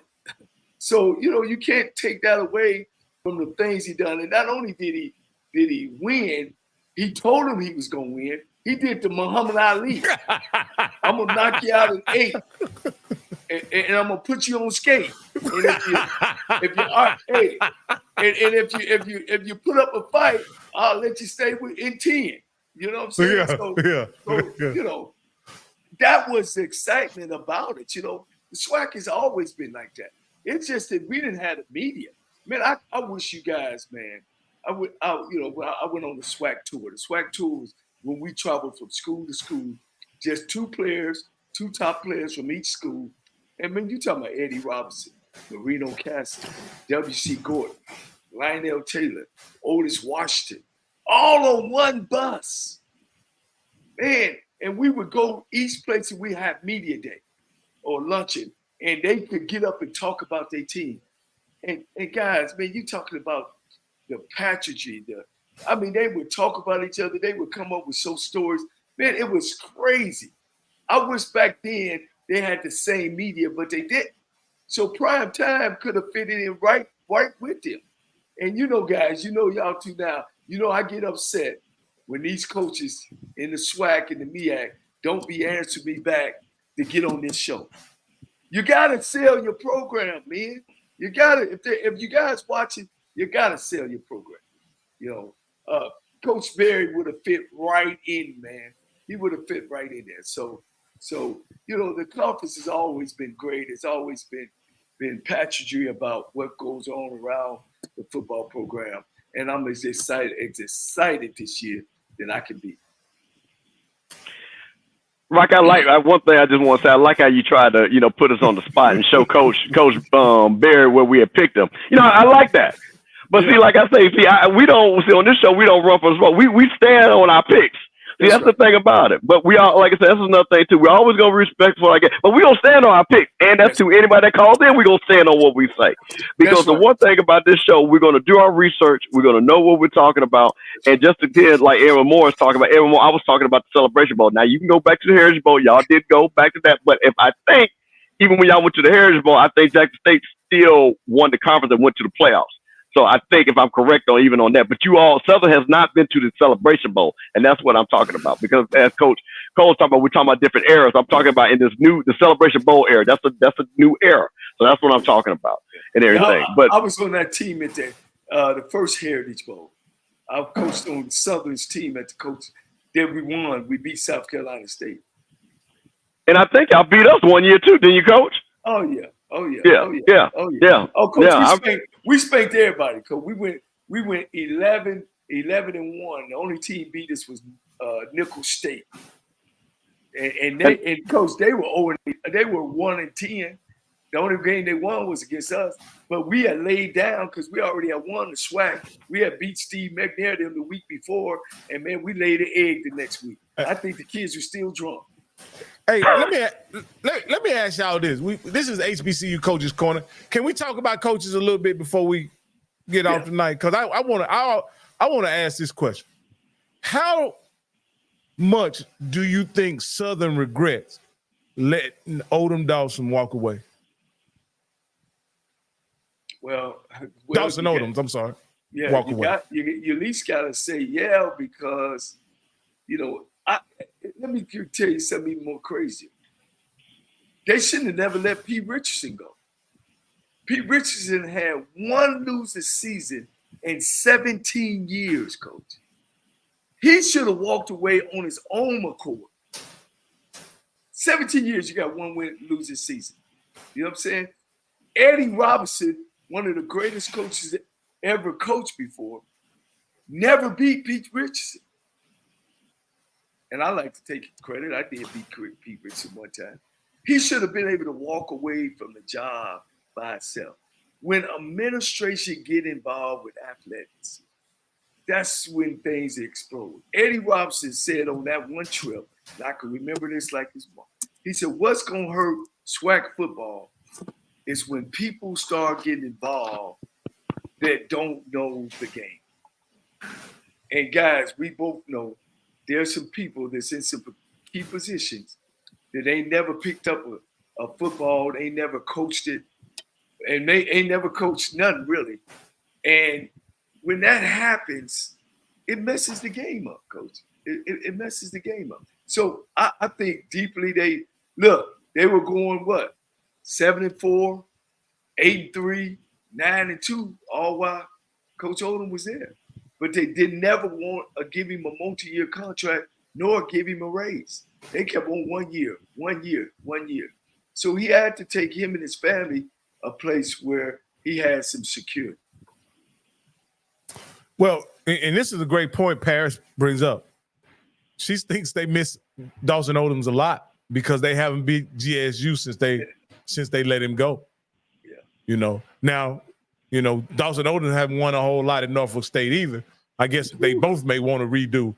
But when you talk about that and you say it was security for that Dawson Odoms want that led him to walk away, but at the same token, they paid Eric Dooley a king's ransom to come. So that's what kind of puzzles me is that if it was about money, you had a successful coach, wouldn't you just, you know, appreciate or his salary somewhat to keep him on? But then when you let Dawson Odoms go, you immediately go out and pay Dooley. You immediately pay Dooley a king's ransom. Make him the highest paid coach in the conference.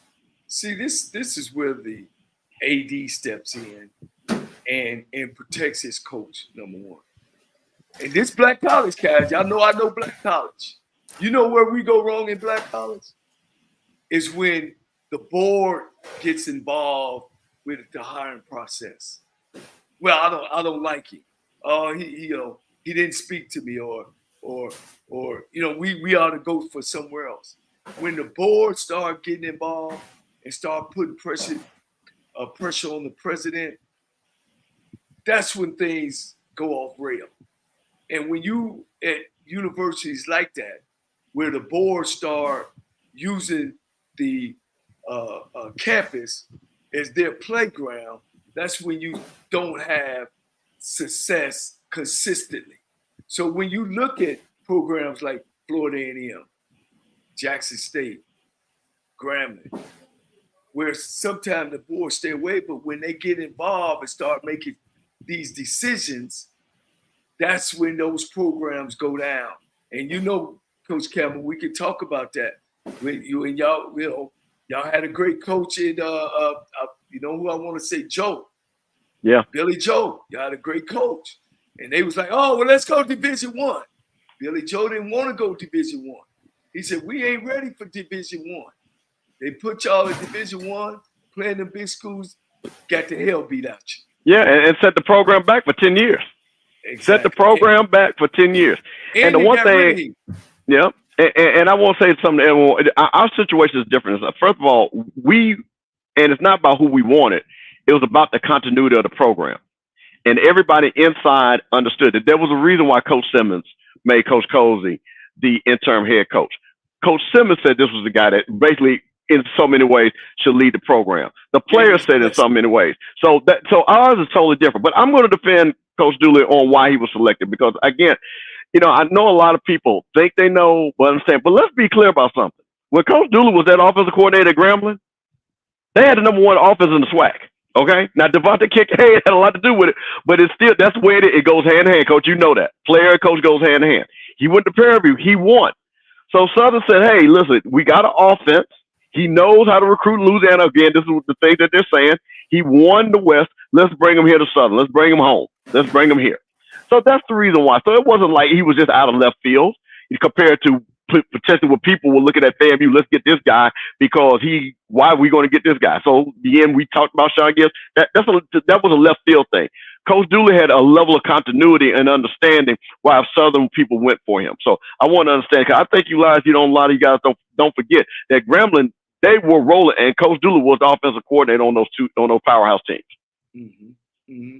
Oh, they won as well. They won as well. But I don't know though. Do you get rid of your winning coach, Odom, to bring in Dooley?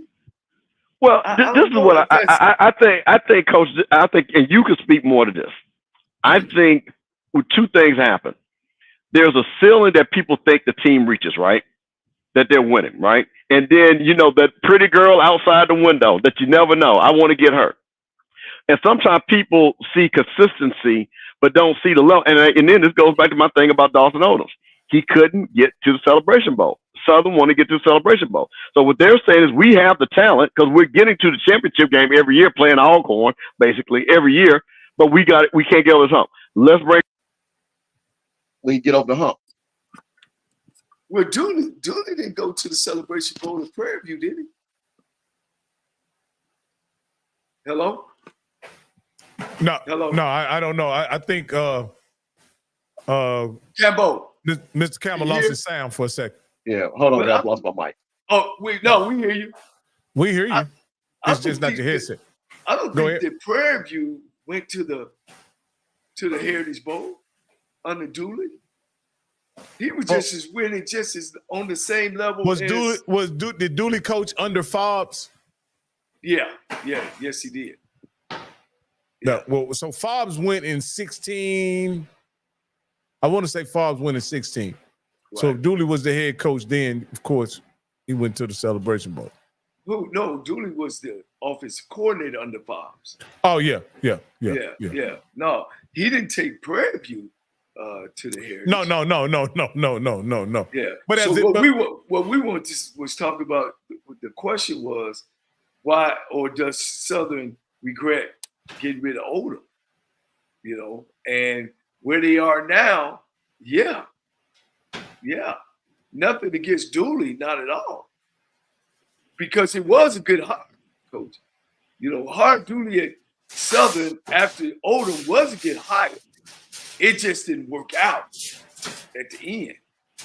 But I don't think Coach Odom, I think they should at least gave him a 3-year deal extension or a 2-year deal extension, you know, with an option for the 3rd year or something to say, we're proud of you of being our coach. Coach, this happens at the Division I level as well, right?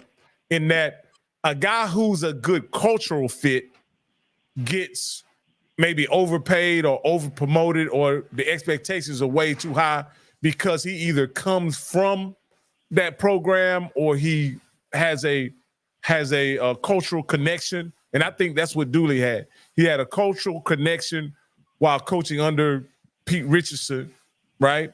And then the people got excited because he was their kind of guy. He was a Louisiana guy. And I don't think Odom's had that same support. But I was just surprised how fast it soured under Dooley. It soured really quickly. And he didn't get the runway that I thought someone who had the cachet when he came into the job. It didn't last very long at all. I mean, it was a short honeymoon, to say the least. And the friends thing about it, they didn't have a losing record. They had a winning record. They went to the SWAC championship, and then they had a winning record last year. Hey, it was just the one. They lost to Texas Southern 3 years straight. Yeah. And Texas Southern was awful. You know well, I mean? I think, you know, you guys can correct me if I'm wrong, but didn't Dooley lose all of it? Well, no, he didn't lose all of his rivalry games. He lost the ones to Jackson State, and he lost to TSU 3 times. He lost to he didn't lose to Grambling. No, he didn't lose to Grambling. He didn't lose to Grambling. Right. Yeah, because he had He should have lost to Grambling. But yeah. You know. Yeah. So no, man, I just think that I know this for a fact that what happens sometimes to these coaches is when the board members start getting involved with choosing the coach. And that's why you got to have a strong president and more so a strong athletic director to stand by his coaches and go by the numbers. The numbers speak for themselves. You know what I mean? You know, and he was winning. He was going 74-83 every year.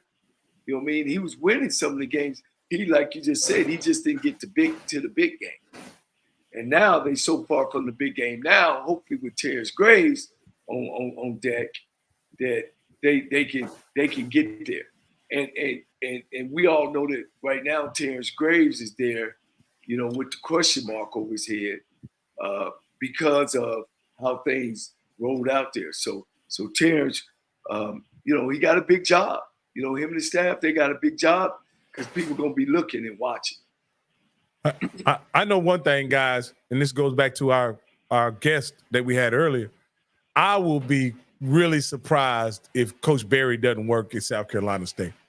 You know, after interviewing him for an hour, listening to his energy, listening also to him how well he understands the construction of his team, how detailed he was in understanding what his coaches brought to the table. I'd be very surprised if it doesn't work at South Carolina State. But Rocky, let me say something. Coach, I'm gonna give it to you because I know you're gonna bring. But I want to bring because you said. But Coach says I think people have to understand something.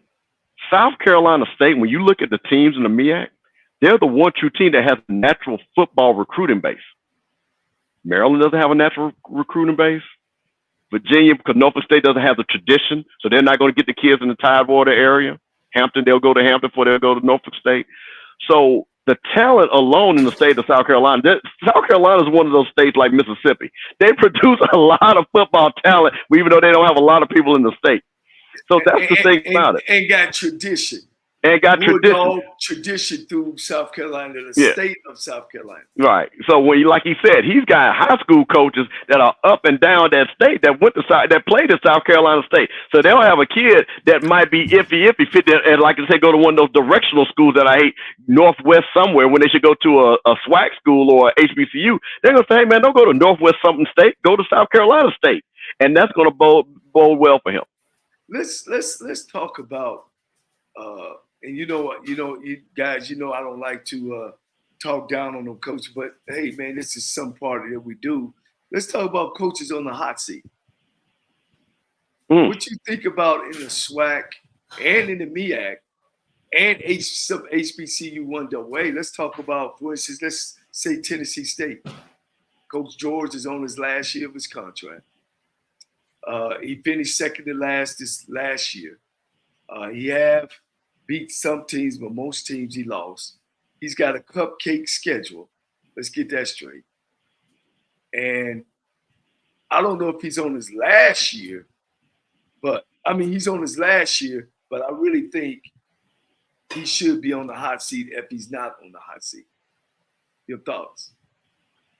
Coach, I totally co-signed that. I really thought that what Eddie George was going to do, I thought he was going to open up Ohio State pipeline, where they were going to say, hey, we got guys that kind of work up here. You know what I mean? They're going to go down to Tennessee State. I really thought that was going to happen.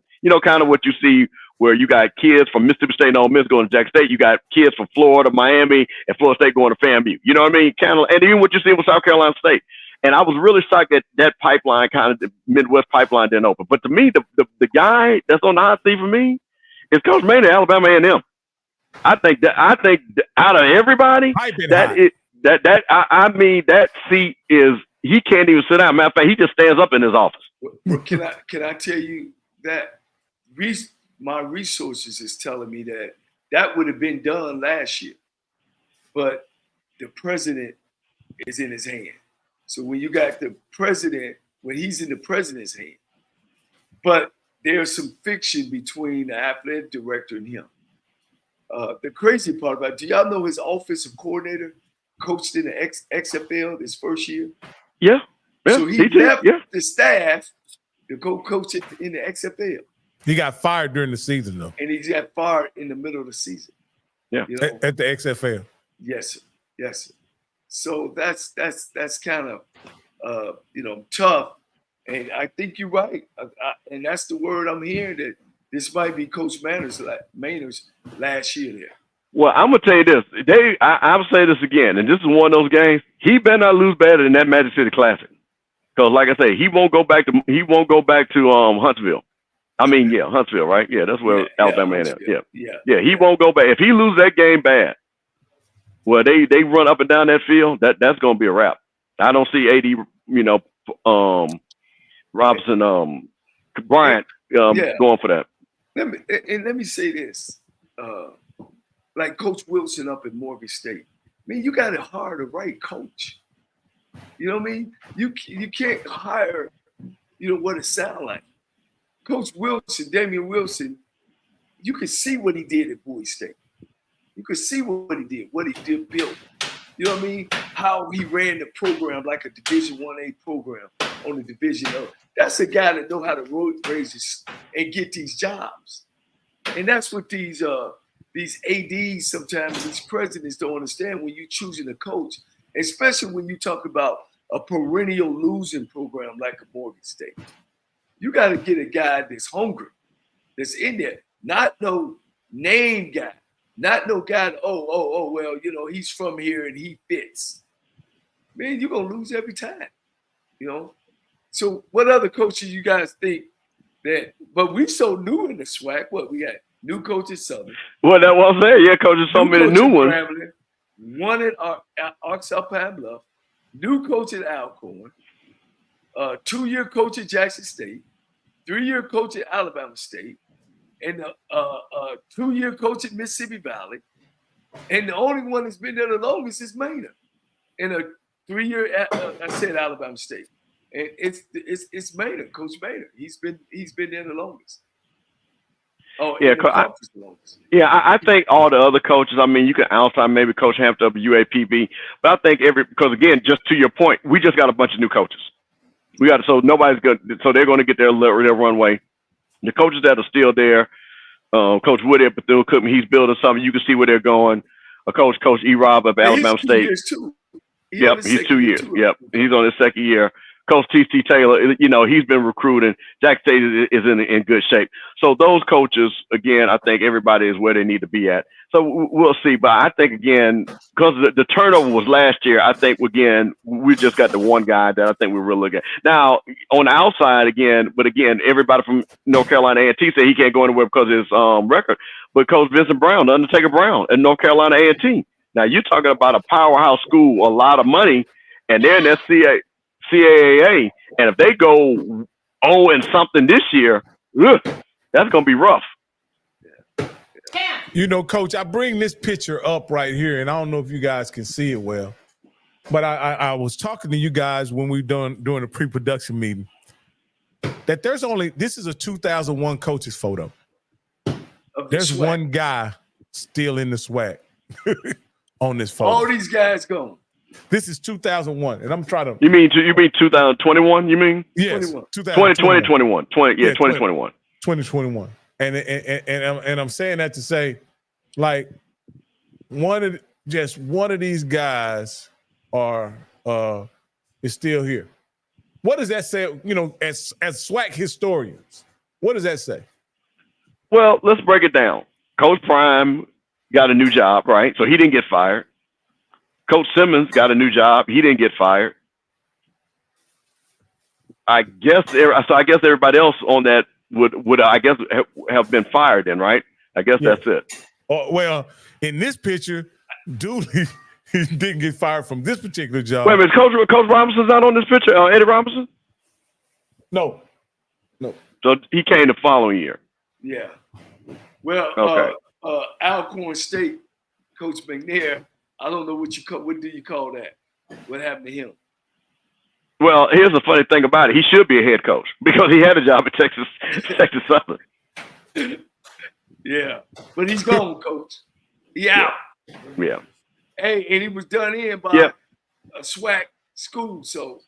And like Edwin Moore said, so wait a minute, this 2000 20. Well, yeah, but Owens was gone before this though, right? Yeah. Because he left after COVID. So yeah, he left. He didn't get fired. So. Yeah, and my point in pointing that out is for some reason I can't figure out how to zoom in, but my point is saying that is that with all of that turnover in the SWAC, particularly, does it put the conference somewhat behind the eight ball when you talk about going to the Celebration Bowl and winning a national championship? Does it take the conference out of contention when you look at there is, I guess, some stability in the MEAC when you're talking about Trey and the guy at Howard and they've had their coach turnover too, because when you talk about Delaware State and Morgan State, they've all had new coaches, and now the South Carolina State has had some turnover as well. So there's a lot of turnover in just HBCU major college football, I guess. Well, when you look at the MEAC, Delaware State is a perennial losing program. So they turn over coaches. Morgan State was before they got the right guy in there. All right. Florida A&M, of course, they was there. Then they out. Bethune-Cookman bounced up a couple times. So when you look at them, they kind of keep coaches around a lot longer, excluding Morgan State and Delaware State. Is that safe to say, Campbell? Yeah. I totally agree with that. The SWAC in the last 20 years, it's like a revolving door. So Coach Campbell, you're on the outside, you're a businessman as well. What does that say to you? Well, Coach, you made me, what's so funny when you talked about the coaches, but you know what also, what this shows, and this goes back to the evolution or transition of the athletic director. And when I mean athletic, that understood athletic because they came from athletics, to the business AD. Now what we have is business ADs. And when you're a business AD, you don't know coaches. You have not established relationships. So back when we were coming through, our ADs actually coached. Our ADs actually were the basketball coach, the football coach, the baseball coach, etc. So they knew the different coaches. They said, you know, if this guy leaves, I've either got a guy on my staff because he either worked for me or I knew who he worked for, or I could go get this other coach because I know this coach too. But when you got ADs, and I won't say names, just out of respect, but if you got an AD who literally does not know who the other football coaches in the conference are, right? Hey, can you hear me? Yeah, we can hear you. How can you actually go out and hire a coach when you don't know the coaches? I'm gonna let you on in a sec. Right. All right. Right. Turn your background sound down. Right. You know, one thing that Chennis Berry said, since we talking about coaches, you know, I left TSU in 2010, right? We don't hire Kevin Ramsey, Daryl Ashbury, Mike Haywood, and now we hired McKinney. And then now we got Chris Dishman. That's 5 coaches. What did Chennis Berry talk about his predecessor? He said, that I'm in his office every day. Why? I want to know what made you successful. I learned this from my brother. We went to Tennessee State. We talked to Joe Gilliam back then, Joe Gilliam Sr. And Rocky, this is before you got involved. But Joe Gilliam was with John Merritt. And of course, you know, Jeff Street Joe played in the quarterback. It was his father. When we went to Alabama State, we went and got Coach Markham, who had been there for years and won a national title. Come talk to our team. What made you successful? So when I took over at Lane College, I went and talked with Darren Hayes. He didn't win, but I needed to build off of what he was building. You know what I'm saying? When I went to Texas Southern, I already knew Steve Wilson. He was 4-40. Steve, what happened? What's going on? And the other thing is because I was a student there. I was a player there. I was assistant coach. So I knew where the restroom at and everything. Now, hey, Coach, we have a call.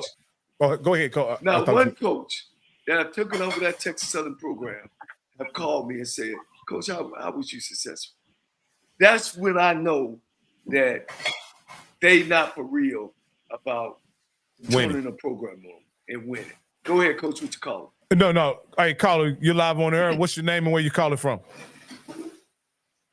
Hey, this is your boy, Coach Green, man. How y'all doing, man? Great show. Oh, all right. Thank you, Coach Green, for calling in. What comment or question do you have, Coach? I got a question for y'all. All right, this is a question for all y'all. If Alabama A&M, say, hypothetically, say they beat Jackson State, FAMU, win about 8-9 games, but lose to Alabama State, do he still keep his job? Absolutely, in my opinion. Yeah, you say he wins 9 games. Because if let me tell you something, what you just said, literally, he can win the conference. He can win the conference. In your scenario. Yeah, so I mean, no, this is what I'm saying. Go ahead. Well, Coach, listen, I'm gonna tell you something. This is not gonna be a fairy tale. Is that he beats FAMU and Jack State and then lose to everybody else? That's not gonna happen. So either they're gonna have a good season or they're gonna have a bad season. Yeah, because he's dead. What I'm saying is he wins them 2 big games, but lose to Alabama State. Because the Magic City Classic pretty much be the game like decide who between them 2 who go to the SWAC championship. Right. And they lose that particular game. Yeah, but if he wins 8 games, Coach, to your point, you said 8 or 9 games, including those games with inside the 8 or 9. That is a successful season. Matter of fact, that's one of the most successful seasons at Alabama A&M. We're not talking about Graham, the Southern, or Jack State, or FAMU now. They don't have a bunch of winning seasons like that at Alabama A&M. So if he won 8 games and beat Jackson State and FAMU, that is a successful season. Monumental. Yeah. He's gonna be barking a lot. Hey. Well, let me say this though, guys, and I know what he's asking. If there's fire in the house, you know what I'm saying? Ain't nothing can put it out but water. You know what I'm saying? Got to win that Magic City Classic. Because what'll happen is, guys, and I've seen this happen before, you can have that great season, Campbell, and then lose that big game. You're going to have somebody saying he got to go. And hopefully that somebody saying he's got to go is not the people that's against him. Because if it's the people against him, Coach, he out of there. And it sounds crazy. No, I see both your point and Coach Green's point. I'm just saying, if he beats Jackson State at FAMU, that is an 8 to 9 win. And you know what he's gonna say? I got it turned around and everything. And again, this goes back to who do you hire that would, because if he's got it rolling like that, that means he's a recruiter. Well, I just don't say. I'm just saying, if he wins 8 to 9 games, I just don't see them firing him. I don't see it. I understand what you're saying, Coach, because a rivalry game does matter. Because then that, I guess to that point, that would be his 4th loss in a row to Alabama State, right? Right. Just real quick. Yeah. Right. So 4 losses in a row to Alabama State. Beat, but like I say, Coach, I think that the trigger for me is when you said he beat Jack State and FAMU. That's a monumental task. And then based off of what you're saying, win an 8 to 9 game, I just think the balance on that, I think for me, the scale tilts more in his favor than against him. So, Coach, this is what I'm saying, Coach Green. I don't mean to cut you guys off, but what I'm saying is you're saying that this guy wins on September 28th against FAMU on the road, and then goes to Jackson State on the road and win in Jackson State the next week. Coach, I think that's I think you can't, if he does that, Coach, you can't fire that guy. Let me put something together for you guys. All right. I'm gonna do a reverse roll. All right. Now you know at Texas Southern now, my man was what, Coach? Yeah. 8 and 30-something. It came down to the last game of the season, and he was up 31 points, something like that, right? 17. He was up 17. He was gonna save in the fourth quarter. He was gonna save his job. So I'm flipping. He had some guys that wanted him, as opposed to Maynard. Right now, got some folks not really happy there. So he was about to keep his job and winning 9 games, something like that, or 12 games in 5 years. Wow. This just a flip. And when he lost to Pine Bluff, man, they couldn't save him, Coach. Oh, you talking about when he beat the brakes off of Alcorn? Exactly. Yeah. And then next week he comes back and loses and they were trying to find a reason to keep him. Yeah, and they again. So the people against Maynard is looking for that reason not to keep him. If that makes sense. Now I just, I don't see that fairy tale coming to fruition. I believe the Maynard story will be told on the afternoon of October 5th. We'll know where Maynard's headed.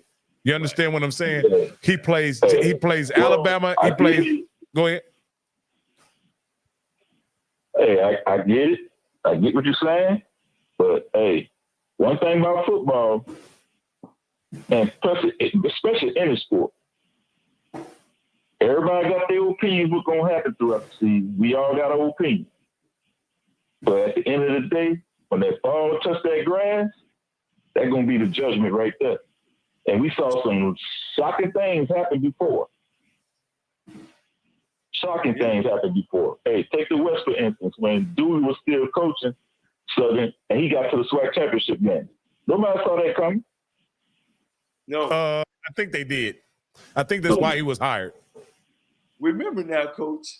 Remember that year. You had TSU, Prairie View, Texas Southern. All of them was bidding for the championship to the last week. Yeah. And Texas Southern was up 17 against A&M and lost. Prairie View was playing a dismal Mississippi Valley State and lost. And that's how Southern walked into the game. Let's talk about Dooley, right? Dooley had the expectations of possibly winning the conference when the season started. He immediately lost to TSU 24-0. Yeah. Right? Yeah. You do remember that, Coach Green, right? Yeah. He then goes and loses. Didn't he lose? No. Dooley didn't lose to Texas. Dooley lost to Texas Southern the next year. No. He lost 24-0, Coach. Sean McCray was the head coach. Was the quarterback. Dooley was the head coach. Okay. The year before that, they got beat something like on the field for something. At home. And I'm saying then he gets beat at home by Prairie View, the school that he left, right? Mm-hmm. Yep. And he still makes it to the championship game. Coach. SWAC championship. Yeah, what I'm saying, Coach, he should have never been there. He should have never been there with those two horrible losses on his schedule. Like I said, you never know until the game starts, bro. When that football touch that grass and they say height, you never know what's gonna happen. Because how many of y'all actually thought Prairie View was gonna lose the Valley? I know I didn't. I thought they could because they did the year before when Dooley was the coach. Coach, all they had to do was win, and they would go walk to the championship. Coach, but the year before, Dooley lost with a much better team at home. At Preview. And think about this. Dude, they almost made it again this past year. Who almost made it? They went down to the wire this past year. Southern. Damn near. Yeah, but Coach, what that says is how mediocre. No, but see, hold on. See, let's mediocre see. Team. That's just talking about how mediocre the West was. But let's be clear, man. I'm 54 years old. You around the same age as me. There's very few times that some team comes out of nowhere as the SWAC champions. 9 out of 10 times, and I'm saying this out of 50 years of watching the SWAC, 9 out of 10 times you can say these are the two teams that's going to play for the SWAC championship and be the SWAC championship. There is no time in my history that team was something and came out of nowhere and won. It was either Southern, Jack State, Grambling, and you knew it, or Alabama State where Eddie Roberts had them bomb squad with Coach Mark, and you knew they had them bomb squads. You see what I'm saying? So don't play that game like this is not basketball. You know what I'm saying? This is not basketball. Football is usually pretty consistent. It's usually pretty consistent because of the way the sport and the game is played. So no, there to me it's not some shock. Yeah, that's because the West is all mediocre. So yeah, if you put your hand in the bag and say pull somebody out of the 3 teams, but I tell you what, we know for a fact that Texas, we know UAPB is not going to win the West. You agree with that, right? Yeah, you know that. Yeah, so it's only going to be. Right, exactly. So it's only, and it's cycling through. We already know who the players of the game are. So Southern, Alcorn, Grambling, and Prairie View. Yeah. And that's where it's always been. And it's usually has been more often than not. Because before Alcorn got over there, it's been Southern or Grambling. So let me ask y'all this, man. Do y'all think the West is wide open? Even though absolutely. Yeah, I do. To win it. I didn't pick Alcorn. So I think it's wide open. I think it's totally wide open. So again, if you guys got it together down in Southern, because again the West, because see the thing about what happens with the West compared to the East. See, in the East, one game can lose the whole division. You guys beat up on each other. You guys lose 2 or 3 games between each other. Yeah. So you can lose one game and then another guy losing, and you got 2 losses. That doesn't happen in East. I think that year when those teams lost 3 games, I think that was the first time in my I think I'm going on 40-some years, 50-some years. Yeah. Dealing with the SWAC that you lost 3 games and you went to the championship. Coach, I'll say even this, Coach. These teams who end up in the SWAC championship, they also could have 3 losses. Because of who the top teams have to play. The top teams have to play Florida A&M. It counts. The games that counts. We got to go ahead and chop up the schedule to see what games that the West play the East and they count. Yeah, And that's usually the East beat the West. Yeah, absolutely. So yeah, Coach Green. Hey, So how wide? go ahead, Coach. Go ahead. No, Coach. I was about to say, how wide open you think the East is? How wide open do y'all think the East is? It's three teams, Coach. It's three teams. It's Coach. FAMU, Jack State, and Alabama State. Those are the three teams. You think so? Well, those are three teams. Look, I'm gonna take one out your bag, Steve. Bethune-Cookman, man. They're a sleeper. Boy, they're sleeper. Just like to say. They're sleeper. They're sleeper. And look, and you can't count we just can't just completely count out Alabama A&M. We just can't. No, Coach, I can. I can. This guy can. This guy can and will. Let's do this, Coach.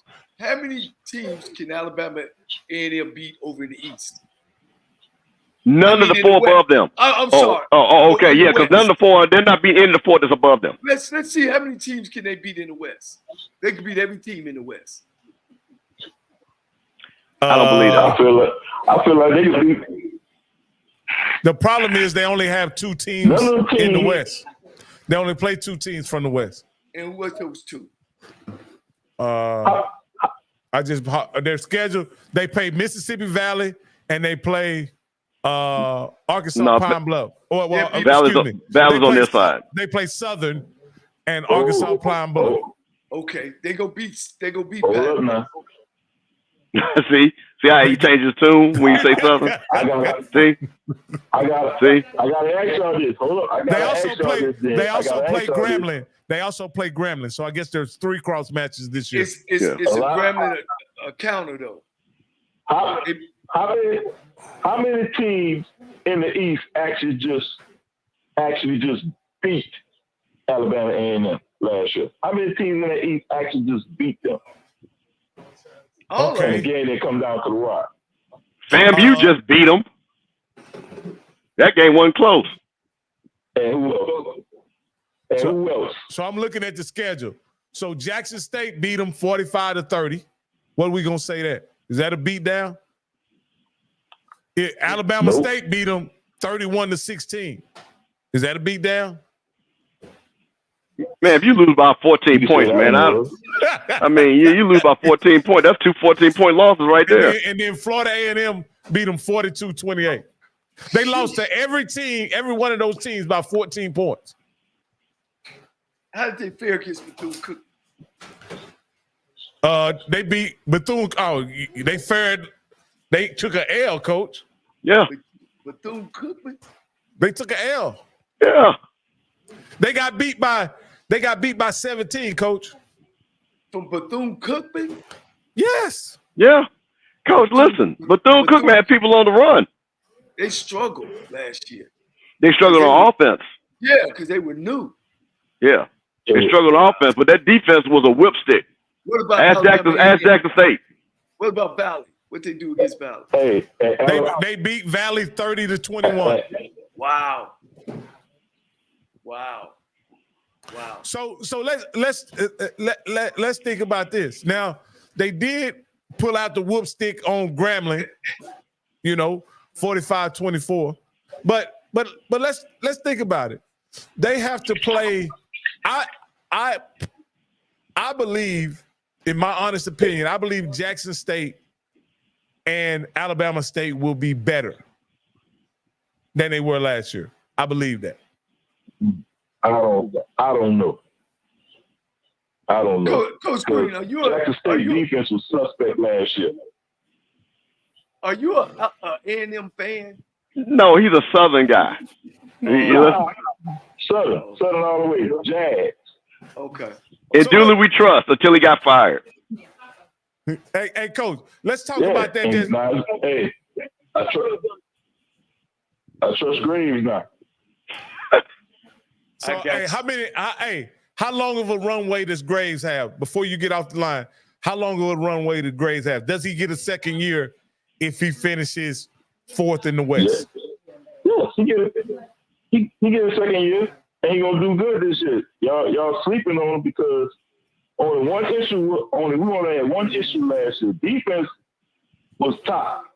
We had the top rated defense last year. Offense was That's suspect. not true. That's not true, Coach. We was inconsistent offense. No, listen. We was inconsistent on offense, and we had a lot of penalties. FAMU had the top rated defense in the SWAC. And we was a top rated defense. It was Alabama. It was FAMU, Southern, and Alabama State. Okay, Coach. He was basically what he said, right? They had one of the top ranked defense. That's what he's trying to say. Okay. My misunderstanding on my part. I thought he said we had the top rated defense. That's what he said, but that's what Coach Green does, though. No, I knew what I was saying. We had one of the top rated defenses on the SWAC. But that's not what you said. I ain't say we was number one. We was one of the. Okay. But I ain't say we was number one. I just say we had a top rated defense. Oh, you said a top rated defense. If I say number one. I thought you said the top rated defense. My bad. I missed the A. No. Well, Coach Green. We was a top rated defense. Coach Green. Yeah. Thank you for calling, man. Thank you for listening to I'm listening. But hey guys. Hey, last thing before I let Coach take us out of here, man. I want everybody right now to go in the description, select our YouTube channel. If you're watching on Scotty's page, select our YouTube channel and subscribe. Because tomorrow you won't be able to watch if you're not subscribed. All right? We're broadcasting everything on my channel. So if you want to watch it, right? If you want to watch it, you need to go to our channel. And again, the link is in the description. But and I dropped it in the chat. Oh, and it's in the chat. You guys have no excuses at this point. And like I say, we're looking forward to interviewing what is the consensus pick for the number one coach for the team to win the SWAC by the press corps. So I'm looking forward to having Coach E-Rob and see what kind of pressure he feels they're under, since everybody's pretty much picking them as the that's not what the national press said. National press got FAMU ranked and got us number one. So see, that's what the SWAC said. So so the HBCU press corner. Go the national press. They just guessing. Hell, they don't come to no game. They don't know one player. They just look. Oh, Florida A&M. Okay. Well, clearly the SWAC is guessing too. If Earl Mulligan not on the preseason SWAC team, they guessing too, and they got NA by offensive lineman. So they guessing also. That ain't too much credibility there, Coach. Not too much credibility.